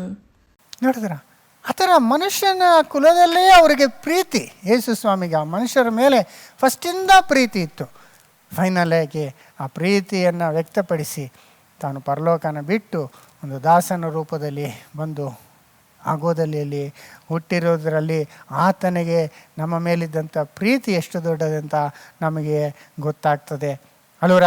ಇದನ್ನೇ ನಾವು ಮಾರ್ಕನ 10ನೇ ಅಧ್ಯಾಯ 45ನೇ ವಚನದಲ್ಲಿ ನಾವು ನೋಡ್ಕೋಬಹುದು. ಮನುಷ್ಯ ಕುಮಾರನು ಸಹ ಸೇವೆ ಮಾಡಿಸಿಕೊಳ್ಳುವುದಕ್ಕೆ ಬರಲಿಲ್ಲ, ಸೇವೆ ಮಾಡುವುದಕ್ಕೂ ಅನೇಕರನ್ನು ಬಿಡಿಸಿಕೊಳ್ಳುವುದಕ್ಕಾಗಿ ತನ್ನ ಪ್ರಾಣವನ್ನು ಈಡುಕೊಡುವುದಕ್ಕೂ ಬಂದನು ಎಂದು ಹೇಳಿದನು. ಸೇವೆ ಮಾಡಿಸ್ಕೊಳಕ್ ಬರಲಿಲ್ಲ. ಅವ್ರು ದೊಡ್ಡ ಗುರು ಆಗಿ ಎಲ್ಲರೂ ಅವರಿಗೆ ಸೇವೆ ಮಾಡುವ ರೀತಿಯಲ್ಲಿ ಅವ್ರು ಚೆನ್ನಾಗಿರಬೇಕು, ಸುಖವಾಗಿರಬೇಕು. ಅವರು ಸೇವೆ ಮಾಡುವುದಕ್ಕೂ ಮನುಷ್ಯನಿಗೆ ತನ್ನ ಪ್ರಾಣವನ್ನು ಈಡು ಬಲಿ ಕೊಡುವುದಕ್ಕಾಗಿ ಬಂದನು ಅಂತ ನಾವು ಎಷ್ಟು ಚೆನ್ನಾಗಿ ನಾವು ನೋಡ್ತೇವೆ ಅಲ್ವರ. ಆಮೇಲೆ ಪ್ರೀತಿ ಎಷ್ಟು ದೊಡ್ಡ ಪ್ರೀತಿ ಅಂದರೆ, ಏನಾನ ಪ್ರೀತಿ ಮಾಡಿದ್ರೆ ನಮಗಿರೋವಂಥದ್ದು ಹಣಕಾಸು ಕೊಡ್ಬೋದು ಅಲ್ವರ, ಅವರಿಗೆ ಊಟ ಹಾಕ್ಬೋದು ಅಂದ್ಕೊಳ್ಳಿ, ಅವ್ರನ್ನ ನಾವು ಮನೇಲಿ ಇಟ್ಕೊಬೋದು. ಅವ್ರಿಗಾಗಿ ನಮ್ಮಲ್ಲಿ ಇರುವಂಥ ಶ್ರೇಷ್ಠವಾದದನ್ನ ಅವ್ರಿಗೆ ಕೊಡುವುದರಲ್ಲಿ ನಮಗೆ ಅವ್ರ ಮೇಲಿರುವಂಥ ಪ್ರೀತಿ ತೋರ್ಬರ್ತದೆ. ಅದು ಎಲ್ಲದಕ್ಕಿಂತ ದೊಡ್ಡ ಪ್ರೀತಿ ಯಾವುದು ಗೊತ್ತಾ? ನಮ್ಮ ಪ್ರಾಣವನ್ನೇ ಅವರಿಗಾಗಿ ಕೊಡೋದಕ್ಕೆ ಸಿದ್ಧರಾಗಿದ್ದರೆ ಅದಕ್ಕಿಂತ ದೊಡ್ಡ ಪ್ರೀತಿ ಯಾವುದೂ ಇಲ್ಲ ಅಂತ ಸ್ವಾಮಿ ಹೇಳಿದ್ದಾರೆ ನೋಡಿ. 15ನೇ ಅಧ್ಯಾಯ ಯೋಹಾನ 13ನೇ ವಚನ. ಪ್ರಾಣವನ್ನೇ ಸ್ನೇಹಿತರಿಗೋಸ್ಕರ ಕೊಡುವ ಪ್ರೀತಿಗಿಂತ ಹೆಚ್ಚಿನ ಪ್ರೀತಿಯು ಯಾವುದೂ ಇಲ್ಲ. ನೋಡಿದ್ರ, ಒಬ್ಬನು ಸ್ನೇಹಿತರಿಗೆ ಕೊಡುವ ಎಲ್ಲ ಪ್ರೀತಿಗಿಂತ ತನ್ನ ಪ್ರಾಣವನ್ನೇ ಕೊಡುವ ಪ್ರೀತಿಗಿಂತ ಹೆಚ್ಚಿನ ಪ್ರೀತಿ ಇನ್ನೊಂದಿಲ್ಲ ಅಂತಾರೆ. ಪ್ರಾಣನೇ ಕೊಟ್ಬಿಟ್ರು ಅಂದ್ರೆ ಅವ್ರಿಗೆ ಇರೋದೆಲ್ಲ ಕೊಟ್ಟಂಗೆ ತಾನೆ.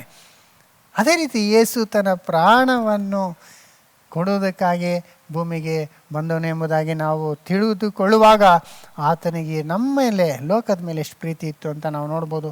ಅದೇ ರೀತಿ ಯೋಹಾನ 10ನೇ ಅಧ್ಯಾಯ 11ನೇ ವಚನದಲ್ಲಿ ಕೂಡ ಆತನು ಒಂದು ಕುರುಬನಾಗಿ ಬಂದಾಗ ಆ ಕುರುಬನು ತನ್ನ ಕುರಿಗಳಿಗಾಗಿ ತನ್ನ ಜೀವವನ್ನೇ ಕೊಡುವುದಕ್ಕೆ ಸಿದ್ಧನಾಗಿದ್ದಾನೆ ಅಂತ ಕೂಡ ನೋಡ್ಬೋದು.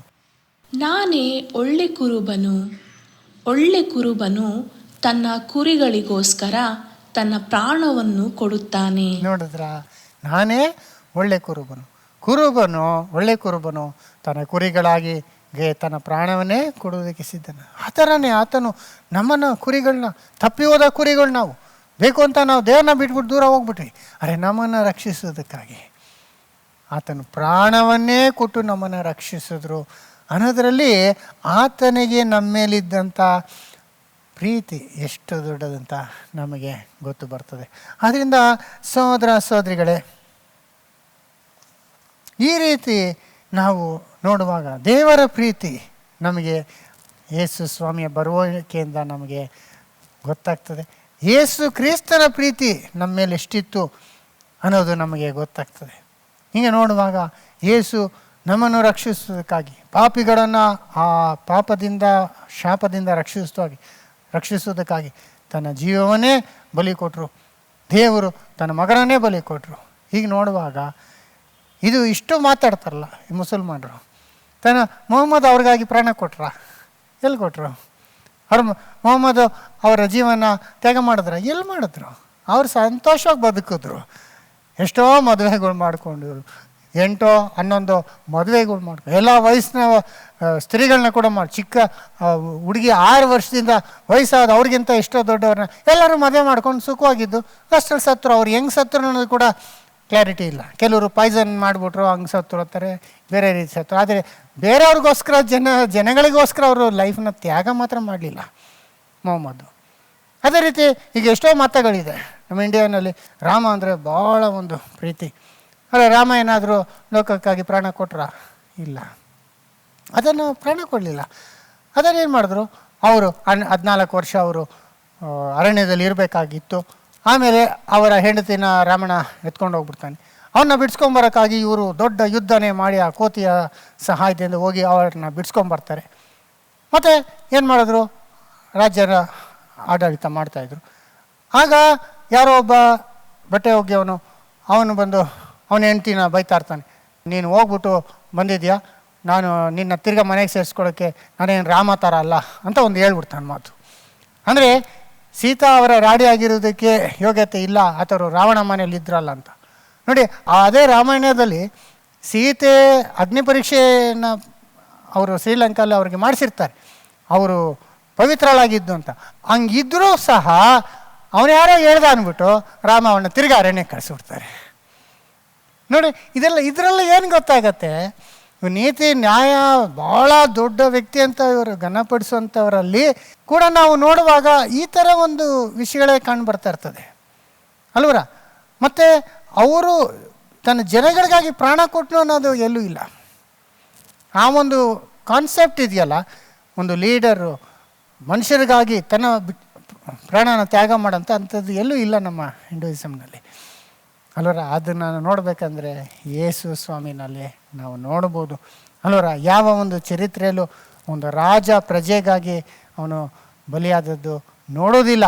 ಒಂದು ದೊಡ್ಡ ನಾಯಕನು ತನ್ನ ಹಿಂಬಾಲಕರಿಗಾಗಿ ತನ್ನ ಪ್ರಾಣವನ್ನು ಕೊಡುವುದಾಗಲಿ, ಒಂದು ಯಜಮಾನ ತಮ್ಮ ಸೇವಕರಿಗಾಗಿ ತನ್ನ ಜೀವವನ್ನು ಕೊಡುವುದು, ಎಲ್ಲೂ ಈ ಕಾನ್ಸೆಪ್ಟ್ ಬರೋದಿಲ್ಲ. ಯೇಸು ಸ್ವಾಮಿನಲ್ಲಿ ಮಾತ್ರ ಅದು ಬರ್ತದೆ. ಆತನು ಎಷ್ಟು ನಮ್ಮೆಲ್ಲರಿಗೂ ರಾಜ ಒಡೆಯನಾಗಿದ್ದರೂ ನಮಗಾಗಿ ಪ್ರಾಣನೇ ಕೊಟ್ಟಂಥವ್ರೆ. ಸೇವೆ ಮಾಡಿಸಿಕೊಳ್ಳೋದಕ್ಕೆ ಬರಲಿಲ್ಲ, ಸೇವೆ ಮಾಡುವುದಕ್ಕೆ ಬಂದೆ, ನನ್ನ ಪ್ರಾಣವನ್ನು ಈಡುಕೊಳ್ಳೋದಕ್ಕೆ ಬಂದೆ ಅಂದರೆ ಅದು ಯೇಸು ಸ್ವಾಮಿ ಮಾತ್ರ ಎಂಬುದಾಗಿ ನಾವು ನೋಡ್ಬೋದು. ಆತನ ಪ್ರೀತಿ ಎಷ್ಟು ದೊಡ್ಡದಾಗಿತ್ತು ಅನ್ನೋದನ್ನ ನಾವು ಈ ಕ್ರಿಸ್ಮಸ್ ಸಂದರ್ಭದಲ್ಲಿ ತಿಳ್ಕೊಬೋದು. ಸಹೋದರ ಸಹೋದರಿ, ಫೈನಲಿ ನಮ್ಮನ್ನು ಇಷ್ಟು ಪ್ರೀತಿ ಮಾಡಿದಂಥ ಆ ದೇವರು, ನಮಗಾಗಿ ಇಷ್ಟು ಕಷ್ಟಪಟ್ಟು ಜೀವವನ್ನೇ ಕೊಟ್ಟಂಥ ಸ್ವಾಮಿ ಅವ್ರನ್ನ ನಾವೀಗ ಎಷ್ಟು ಪ್ರೀತಿ ಮಾಡಬೇಕಾಗತ್ತೆ. ಅದನ್ನು ನಾವು ತಿಳ್ಕೊಂಡಂಥ ನಾವು ದೇವರನ್ನು ಎಷ್ಟು ಪ್ರೀತಿ ಮಾಡಬೇಕು, ಯೇಸುನ ಎಷ್ಟು ಪ್ರೀತಿ ಮಾಡಬೇಕು ಅನ್ನುವಾಗ ಆತನು ನಮಗೆ ಹೇಳಿಕೊಟ್ಟಿರೋದು ಅದೇ. ನಾವು ಪ್ರೀತಿ ಮಾಡಬೇಕು, ಒಬ್ಬರನ್ನೊಬ್ಬರು ಪ್ರೀತಿ ಮಾಡಬೇಕನ್ನೋದೇ ಈ ಕ್ರಿಸ್ಮಸ್ಸಿನ ಒಂದು ಸಂದೇಶವಾಗಿರ್ತದೆ ಅಲ್ವಾ. ಯೇಸು ಸ್ವಾಮಿ ಹೇಳಿದಂಥ ಕೆಲವು ಮಾತುಗಳನ್ನ ನಾವು ಓದ್ಕೊಳ್ಳೋಣ. ಯೋಹಾನ 15ನೇ ಅಧ್ಯಾಯ 12ನೇ ವಚನ. ನಾನು ನಿಮ್ಮನ್ನು ಪ್ರೀತಿಸಿದ ಮೇರೆಗೆ ನೀವು ಒಬ್ಬರನ್ನೊಬ್ಬರು ಪ್ರೀತಿಸಬೇಕೆಂಬುದೇ ನಾನು ಕೊಡುವ ಆಜ್ಞೆಯಾಗಿದೆ. ನೋಡಿದ್ರ, ನಾನು ನಿಮ್ಮನ್ನು ಪ್ರೀತಿಸಿದ ಮೇರೆಗೆ ನೀವು ಒಬ್ಬರನ್ನೊಬ್ಬರು ಪ್ರೀತಿಸಬೇಕೆಂಬುದೇ ನನ್ನ ಆಜ್ಞೆ. ಆತನು ಹೇಳಿದ್ದೇ ನೀವು ಪ್ರೀತಿ ಮಾಡ್ರಿ ಅಂತ. ಮೊಹಮ್ಮದ್ ಮುಸ್ಲಿಮ್ಸ್ನ, ಯೂದರ್ನ, ಕ್ರೈಸ್ತರನ್ನ, ಹಿಂದೂಗಳನ್ನ ನೀವು ದ್ವೇಷಿಸ್ರಿ, ಅವ್ರನ್ನ ಎಲ್ಲಿ ಸಿಕ್ಕರು ಅವ್ರನ್ನ ಹೊಡೀರಿ, ಕೊಂದಾಕ್ರಿ ಅಂತ ಹೇಳ್ಕೊಟ್ಬಿಟ್ಟು ಹೋದರು. ಅದೇ ಥರ ಮಾಡ್ಕೊಂಡಿದ್ದಾರೆ ಮುಸ್ಲಿಮ್ಸ್. ಎಲ್ಲೋದ್ರು ಬಾಂಬೆ. ನೋಡಿದ್ರೆ ಈ ಆಸ್ಟ್ರೇಲಿಯಾನಲ್ಲಿ ಏನಾಯಿತು, ಹನುಕಾ ಒಂದು ಫೆಸ್ಟಿವಲ್ನ, ಪವಿತ್ರವಾದಂಥ ಅವರ ಒಂದು ಫೆಸ್ಟಿವಲ್ನ ಅವರು ಯೂದರ್ಗಳು ಕೆಲವು ಬೀಚ್ ಮೇಲೆ, ಆಸ್ಟ್ರೇಲಿಯಲ್ಲಿ ಬಾಂಡಿ ಬೀಚ್ನಲ್ಲಿ ಮಾಡ್ತಿದ್ರೆ ಅಲ್ಲಿ ಇಬ್ಬರು ಮುಸ್ಲಿಮ್ಸ್ ಹೋಗಿ ಅವ್ರನ್ನ ಹಂಗೆ ಶೂಟ್ ಮಾಡಿ ಎಷ್ಟೋ ಜನನ ಕೊಂದಾಕಿ ಹೋಗಿದ್ದಾರೆ. ಯಾಕೆ ಅಂದರೆ ಅವರ ನಾಯಕರು ಹೇಳ್ಕೊಟ್ಟಿದ್ದಾರೆ ಅವ್ರನ್ನ, ಮುಸ್ಲಿಮ್ಸ್ನ ನೀನು ಸಾಯಿಸು, ಹಾಗೆ ಮಾಡು ಅಂತ. ಅದೇ ಥರ ಅವ್ರು ಮಾಡ್ತಿದ್ದಾರೆ. ಆದರೆ ಯೇಸು ಸ್ವಾಮಿ ಏನು ಹೇಳ್ಕೊಟ್ರು?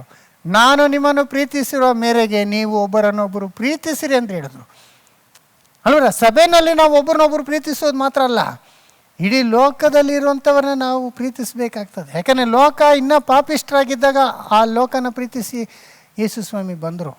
ಮಾತ್ರ ಅಲ್ಲ, ನಿಮ್ಮ ಶತ್ರುಗಳನ್ನೇ ನೀವು ಪ್ರೀತಿಸಿ ಅಂದ್ಬಿಟ್ರು ಯೇಸು ಸ್ವಾಮಿ. ನೋಡಿ ಎಷ್ಟು ಡಿಫ್ರೆನ್ಸ್ ಇದೆ ನೋಡಿ ಬೇರೆ ಮತಗಳಿಗೂ ನಮ್ಮ ಕ್ರೈಸ್ತ ಮತದಲ್ಲಿಯೂ. ಯೇಸು ಸ್ವಾಮಿ ಹೇಳಿದಂಥ ಒಂದು ವಿಷಯ ಬಂದು ಪ್ರೀತಿ ಎಂಬುದಾಗಿ ನಾವು ಇಲ್ಲಿ ಎಷ್ಟು ಕ್ಲಿಯರಾಗಿ ನೋಡ್ಬೋದು. 1 ಪೇತ್ರ 4ನೇ ಅಧ್ಯಾಯ 8ನೇ ವಚನ. ಮೊಟ್ಟ ಮೊದಲು ನಿಮ್ಮೊಳಗೆ ಯಥಾರ್ಥವಾದ ಪ್ರೀತಿ ಇರಲಿ, ಪ್ರೀತಿಯು ಬಹುಪಾಪಗಳನ್ನು ಮುಚ್ಚುತ್ತದೆ. ನೋಡಿದ್ರ, ನಿಮ್ಮಲ್ಲಿ ಯಥಾರ್ಥವಾದಂಥ ಪ್ರೀತಿ ಇರಲಿ ಅಂತ ಹೇಳಿದ್ರು. ನಿಜವಾದಂಥ ಪ್ರೀತಿ, ಇಂಗ್ಲೀಷಲ್ಲಿ ಫರ್ವೆಂಟ್ ಲವ್ ಅಮಾಂಗ್ ಯು. ಯಾಕೆಂದರೆ ಪ್ರೀತಿ ಅಪಾರವಾದ ಅಪರಾಧವನ್ನು ಮುಚ್ಚುತ್ತದೆ. ಅಂದರೆ ಇನ್ನೊಂದ್ಸತಿ ಓದಿ. ಮೊಟ್ಟ ಮೊದಲು ನಿಮ್ಮೊಳಗೆ ಯಥಾರ್ಥವಾದ ಪ್ರೀತಿ ಇರಲಿ, ಪ್ರೀತಿಯು ಬಹುಪಾಪಗಳನ್ನು ಮುಚ್ಚುತ್ತದೆ. ಪ್ರೀತಿ ಬಹುಪಾಪಗಳನ್ನು. ನೋಡಿ ಸಹೋದರ ಸಹೋದರಿ, ಲೋಕ ಎಷ್ಟು ಪಾಪಗಳು ಮಾಡಿದೆ 6000 ವರ್ಷದಲ್ಲಿ ಎಲ್ಲರೂ ಸೇರಿ. ಎಷ್ಟು ವೈಯಕ್ತಿಕವಾಗಿ ನಾವು ಒಬ್ಬೊಬ್ಬರು ಎಷ್ಟು ಪಾಪ, ಆದರೆ ದೇವರ ಪ್ರೀತಿ ಎಲ್ಲ ಪಾಪವನ್ನು ಮುಚ್ಚುತ್ತದೆ ಅಲ್ವಾ? ಕ್ಷಮಿಸಿ ಮುಚ್ಚಿ ಯೇಸು ಸ್ವಾಮಿಯ ನೀತಿ ವಸ್ತ್ರದಿಂದ ನಮ್ಮನ್ನು ಅವರು ಮುಚ್ಚುವಂತಾರೆ. ಅಂದರೆ ಎಷ್ಟು ದೊಡ್ಡ ಪ್ರೀತಿ. ಅದರಿಂದ ನೀವು ಕೂಡ ಆ ಪ್ರೀತಿ ಮಾಡಿ. ಪ್ರೀತಿ ಮಾಡಿದಾಗ ಒಬ್ಬರು ಯಾರಾದರೂ ಮಿಸ್ಟೇಕ್ ಮಾಡಿದ್ರು, ತಪ್ಪು ಮಾಡಿದ್ರು, ನಿಮ್ಮ ವಿರುದ್ಧವಾಗಿ ಏನಾನ ಅಂದ್ಬಿಟ್ರು, ನಿಮ್ಮನ್ನು ನೋಯಿಸಿದ್ರಂದರೆ ಅವ್ರನ್ನ ತಿರ್ಗಾ ನೋಯಿಸುವಂಥದ್ದಲ್ಲ, ಅವ್ರನ್ನ ತಿರ್ಗಾ ನಾವು ಹಾಗೆ ಮಾಡುವಂಥದ್ದಲ್ಲ, ಅಂಥವನ್ನ ಕೂಡ ನಾವು ಪ್ರೀತಿ ಮಾಡುವಂಥದ್ದೇ ನಾವು ಯೇಸು ಸ್ವಾಮಿಯಿಂದ ಕಲಿತಂಥ ಒಂದು ವಿಷಯವಾಗಿರ್ತದೆ. ಅದರಿಂದ ಅವನ್ನ ಪ್ರೀತಿ ಮಾಡಿರಿ ಅಂತ ಹೇಳಿದ್ರು. 1 ಪೇತ್ರ 1:22. ನೀವು ಸತ್ಯೋಪದೇಶಕ್ಕೆ ವಿಧೇಯರಾಗಿದ್ದು ನಿಮ್ಮ ಆತ್ಮಗಳನ್ನು ಶುದ್ಧ ಮಾಡಿಕೊಂಡದ್ದರಿಂದ ನಿಷ್ಕಪಟವಾದ ಸಹೋದರ ಸ್ನೇಹವುಳ್ಳವರಾಗಿರತಕ್ಕದ್ದು. ನೋಡಿದ್ರ, ಹೀಗಿರಲಾಗಿ ಒಬ್ಬರನ್ನೊಬ್ಬರು ಹೃದಯಪೂರ್ವಕವಾಗಿಯೂ ಯಥಾರ್ಥವಾಗಿಯೂ ಪ್ರೀತಿಸಿರಿ. ನೋಡಿದ್ರ, ನಿಷ್ಕಪಟವಾದ ಪ್ರೀತಿ ಅಂದರು. ಆಮೇಲೆ ಹೃದಯಪೂರ್ವಕವಾಗಿ ಯಥಾರ್ಥವಾಗಿ ಒಬ್ಬರನ್ನೊಬ್ಬರು ಪ್ರೀತಿ ಮಾಡಿರಿ ಅಂದರು. ಸುಮ್ಮನೆ ಬಾಯಿ ಮಾತನಲ್ಲ, ಒಂದು ನಟನೆಯಾಗಿ ಒಂದು ಸಭೆಗೆ ಬಂದಾಗ ಮಾತ್ರ ಅಲ್ಲ, ಅವರು ನಮಗೆ ಒಳ್ಳೇದು ಮಾಡಿದಾಗ ಮಾತ್ರ ಅಲ್ಲ, ನಮ್ಮನ್ನು ಪ್ರೀತಿ ಮಾಡುವವ್ರನ್ನೇ ನಾವು ಪ್ರೀತಿ ಮಾಡೋದ್ರಲ್ಲಿ ಏನು ದೊಡ್ಡದು ಅಂತ ಹೇಳಿದ್ರು. ಆತ ಎಲ್ಲರೂ ಮಾಡ್ತಾರೆ. ನಿಮ್ಮನ್ನು ಪ್ರೀತಿ ಮಾಡದೇ ಇರೋರ ಮೇಲೂ ನೀವು ಪ್ರೀತಿ ತೋರಿಸಿದ್ರೆ ಅದು ನಿಜವಾದಂಥ ಪ್ರೀತಿ ಅನ್ನೋದನ್ನ ಯೇಸು ಸ್ವಾಮಿ ನಮಗೆ ಹೇಳಿಕೊಟ್ಟವರಾಗಿರ್ತಾರೆ. ಸಹೋದರ ಸಹೋದರಿ, ಕಡೆದಾಗಿ ನಾವು 1 ಯೋಹಾನ 3ನೇ ಅಧ್ಯಾಯ 1ನೇ ಅಧಿಕಾರದಲ್ಲಿರುವಂಥ ಕೆಲವು ವಚನಗಳನ್ನ ಓದಿ ನಾವು ಮುಗಿಸೋಣ. 1 ಯೋಹಾನ 3ನೇ ಅಧ್ಯಾಯ 1ರಿಂದ 16 ವಚನಗಳು. ದೇವರ ಮಕ್ಕಳೆಂಬ ಹೆಸರನ್ನು ನಮಗೆ ಕೊಡುವುದರಲ್ಲಿ ತಂದೆಯು ಎಂಥ ಪ್ರೀತಿಯನ್ನು ನಮ್ಮ ಮೇಲೆ ಇಟ್ಟಿದ್ದಾನೆ ನೋಡಿರಿ. ನೋಡಿದ್ರ, ದೇವರು ನಮ್ಮನ್ನು ಮಕ್ಕಳೆಂದು ಕರೆಯುವುದರಲ್ಲಿ ನಮ್ಮ ಮೇಲೆ ಎಂಥ ಪ್ರೀತಿ ಇಟ್ಟಿದ್ದಾನೆ ನೋಡ್ರಿ. ಎಷ್ಟು ದೊಡ್ಡ ಪ್ರೀತಿ ನಮ್ಮ ಮೇಲೆ ಇಟ್ಟಿದ್ದಾರೆ ನೋಡಿ. ನಮ್ಮನ್ನು ಮಕ್ಕಳಾಗಿ ಅವರು ಭಾವಿಸ್ತಿದ್ದಾರೆ, ಮಕ್ಕಳನ್ನು ಕರೆದಿದ್ದಾರೆ. ನಾವು ಶತ್ರುಗಳು, ಗಂಡನಿಗೆ ಬಾರದವರು, ದೇವರಿಗೆ ವಿರೋಧವಾದಂಥ ಅನೇಕ ಪಾಪಗಳನ್ನು ಮಾಡಿದಂಥ ಜನಗಳು, ಅಶುದ್ಧವಾದಂಥ ಜನಗಳು, ಸೈತಾನನ ಜೊತೆಗಿರುವಂಥ ಸೈತಾನನ ಮಕ್ಕಳಾಗಿದ್ದರು. ಯೇಸು ಸ್ವಾಮಿ ಮುಖಾಂತರ ನಮ್ಮ ಪಾಪಗಳನ್ನು ಕ್ಷಮಿಸಿ ನಮ್ಮನ್ನು ಮಕ್ಕಳೆಂದು ಕರೆಯುವುದರಲ್ಲಿ ಎಷ್ಟು ಪ್ರೀತಿ ತೋರಿಸಿದ್ದಾನೆ ನೋಡಿ ಅಂತಾರೆ. ಇನ್ನೊಂದ್ಸತಿ ಓದಿ. ದೇವರ ಮಕ್ಕಳೆಂಬ ಹೆಸರನ್ನು ನಮಗೆ ಕೊಡುವುದರಲ್ಲಿ ತಂದೆಯು ಎಂಥ ಪ್ರೀತಿಯನ್ನು ನಮ್ಮ ಮೇಲೆ ಇಟ್ಟಿದ್ದಾನೆ ನೋಡಿರಿ. ನಾವು ಆತನ ಮಕ್ಕಳಾಗಿದ್ದೇವೆ. ಈ ಕಾರಣದಿಂದ ಲೋಕವು ನಮ್ಮನ್ನು ತಿಳಿದುಕೊಳ್ಳುವುದಿಲ್ಲ, ಅದು ಆತನನ್ನು ತಿಳಿದುಕೊಳ್ಳಲಿಲ್ಲವಲ್ಲ. ನಾವು ಮಕ್ಕಳಾಗಿದ್ದೇವೆ, ದೇವ್ರ ಮಕ್ಕಳು ನಾವು. ಎಷ್ಟು ದೊಡ್ಡ ವಿಷಯ ರೀ ಅಲ್ವರ. ದೇವ್ರು ನಮ್ಮನ್ನ ಆಳುಗಳು, ಕೆಲಸದವರು ಅಂತ ಕರೆದಿಲ್ಲ, ಮಕ್ಕಳಾಗೆ ನಮ್ಮನ್ನು ಸ್ವೀಕರಿಸಿದ್ದಾರೆ ಅನ್ನುವಾಗ ಎಷ್ಟು ದೊಡ್ಡ ಪ್ರೀತಿ ಅಂತ ನಾವು ನೋಡ್ಬೋದು. ಆಮೇಲೆ, ಪ್ರಿಯರೇ, ಈಗ ದೇವರ ಮಕ್ಕಳಾಗಿದ್ದೇವೆ, ಮುಂದೆ ನಾವು ಏನಾಗುವೆವೋ ಅದು ಇನ್ನೂ ಪ್ರತ್ಯಕ್ಷವಾಗಲಿಲ್ಲ. ಕ್ರಿಸ್ತನು ಪ್ರತ್ಯಕ್ಷನಾದರೆ ನಾವು ಆತನ ಹಾಗಿರುವೆವೆಂದು ಬಲ್ಲೆವು. ನೋಡಿದ್ರ, ನಾವೀಗ ದೇವ್ರ ಮಕ್ಕಳು. ಅರೆ, ಲೋಕದ ಕಣ್ಣಿಗೆ ನಮ್ಮಲ್ಲಿ ಏನೂ ಒಂದು ಸ್ಪೆಷಲ್ ಕಾಣೋದಿಲ್ಲ. ನಾವು ಇನ್ನೂ ಆ ದೇವರ ಮಕ್ಕಳು ಅನ್ನೋದು ಮನಸ್ಸಲ್ಲಿ ಮಾತ್ರ, ಹೃದಯದಲ್ಲಿ, ನಂಬಿಕೆಯಲ್ಲಿ. ಆದರೆ ನಿಜವಾಗ್ಲೂ ದೇವ್ರ ಮಕ್ಕಳೇ. ಅಂದರೆ ದೇವರ ಮಕ್ಕಳು ಅಂದರೆ ನಾವು ಭಾಳ ಸೌಂದರ್ಯವಾಗಿರಬೇಕು, ದೇವ್ರ ಥರ ಇರಬೇಕು ಅಂದರೆ ಹಂಗೆ ಮಾಡೋದು ಭಾಳ ಸುಲಭ ಅಲ್ವರ. ಒಳಗಡೆನೇ ಮುಖ್ಯ. ಒಳಮಟ್ಟದಲ್ಲಿ ಹೃದಯದಲ್ಲಿ ನಾವು ಪರಿಶುದ್ಧರು ಆಗ್ಬಿಟ್ರು, ಪ್ರೀತಿ ಉಳ್ಳವ್ರು ಆಗ್ಬಿಟ್ರೆ ನಮ್ಮ ಬಾಹಿಕವಾದ ಶರೀರನ 1 ಸೆಕೆಂಡಲ್ಲಿ ದೇವ್ರು ಚೇಂಜ್ ಮಾಡಿಬಿಡ್ತಾರೆ. ಯಾಕಂದ್ರೆ ದೇವರೇ ಸೃಷ್ಟಿಕರ್ತ ಅಲ್ಲ, ಅವನು ಯಾರನ್ನ ಹೆಂಗೆ ಬೇಕಾದ್ರೂ ಸೃಷ್ಟಿ ಮಾಡ್ಬೋದಲ್ವಾ? ಸೋದರ ಸೋದರಿ, ನಮ್ಮಲ್ಲಿ ಎಷ್ಟು ಚೇಂಜಸ್ ಮಾಡ್ಬೋದಲ್ಲ. ಅದರಿಂದ ಪುನರುತ್ಥಾನದಲ್ಲಿ ನಮಗೆ ನೂತನವಾದಂಥ ಮಹಿಮೆ ಉಳ್ಳ ಶರೀರ ಕೊಟ್ಬಿಡ್ತಾರೆ. ಯಾಕಂದರೆ ಆತನ ನಾವು ನೋಡ್ತೀವಿ ಅಂದರೆ ಆತನ ಹಾಗಿರಬೇಕು ಅಂತ ಹೇಳ್ಬಿಟ್ರು. ಆತನ ಹಾಗೆ ನಾವು ಆಗ್ಬಿಡ್ತೇವೆ ಅದು ಫ್ಯೂಚರಲ್ಲಿ. ಆದರೆ ಈಗ ನಮ್ಮ ಹೃದಯಗಳಲ್ಲಿ, ನಮ್ಮ ಪರಿವರ್ತನೆಗಳಲ್ಲಿ ನಾವು ದೇವರ ಸ್ವಭಾವವನ್ನು, ತಂದೆಯ ಸ್ವಭಾವವನ್ನು ಉಳ್ಳಂಥ ಮಕ್ಕಳಾಗಿರಬೇಕು ಅನ್ನೋದು ನಾವು ನೋಡ್ತೀವಿ. ಅದನ್ನೇ ನೆಕ್ಸ್ಟ್ ಹೇಳ್ತಾರೆ ನೋಡಿ. ಯಾಕಂದರೆ ಆತನಿರುವ ಪ್ರಕಾರವೇ ಆತನನ್ನು ನೋಡುವೆವು.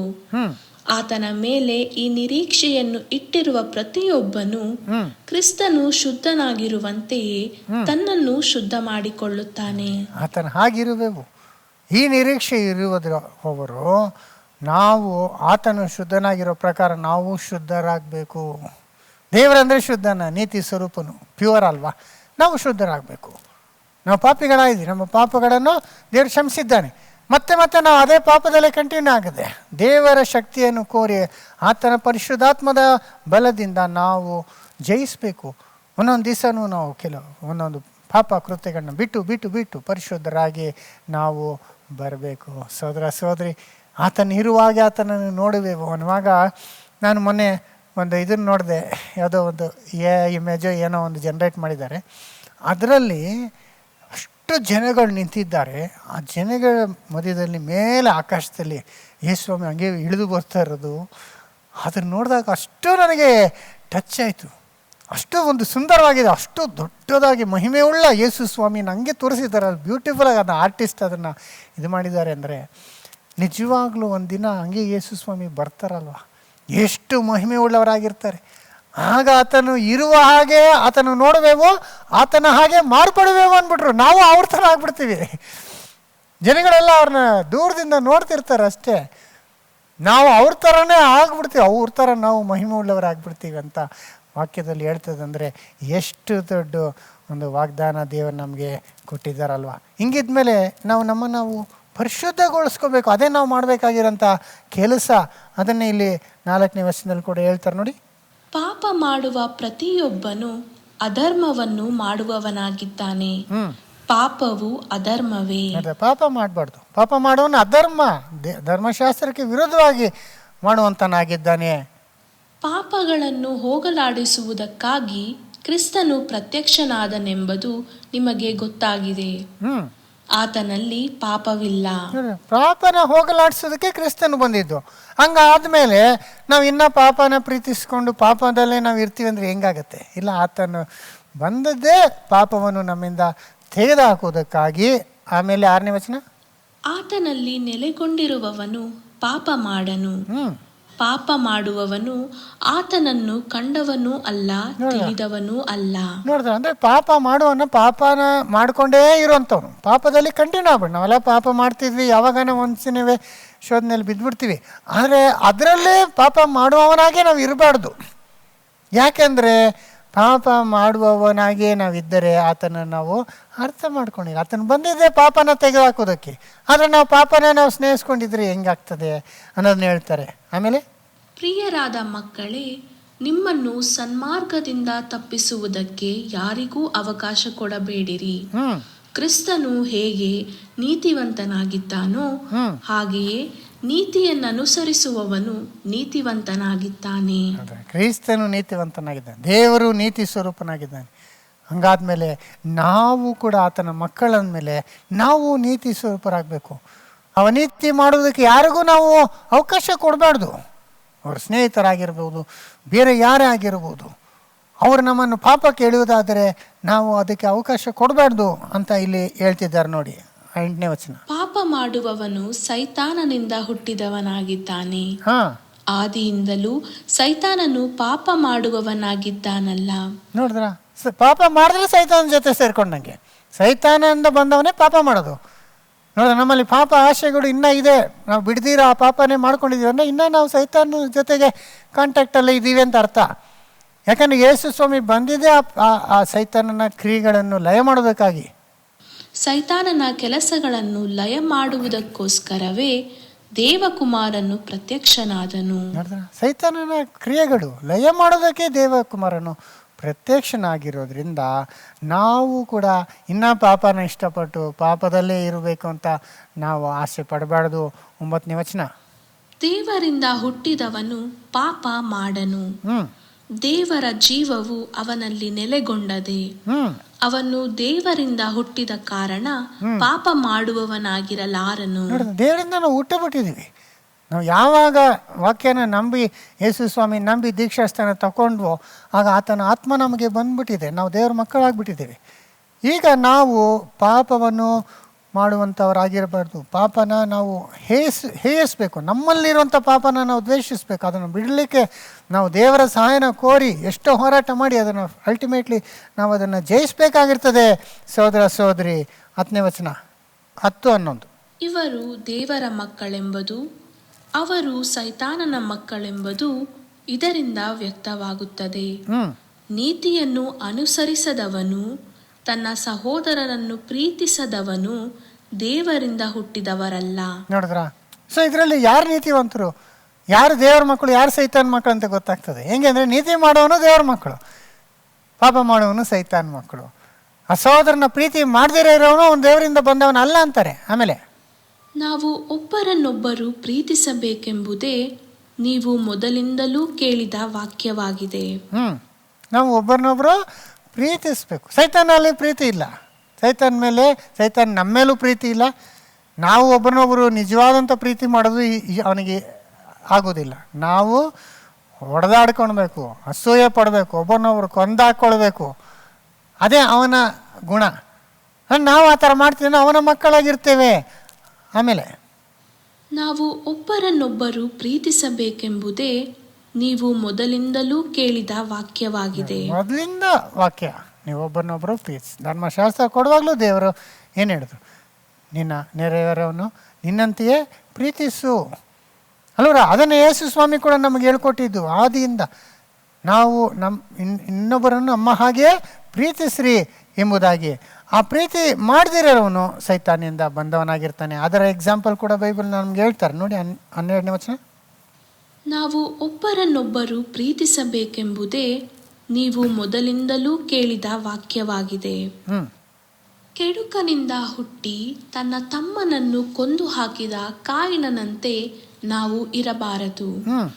ಯಾವ ಕಾರಣದಿಂದ ಅವನನ್ನು ಕೊಂದು ಹಾಕಿದನು?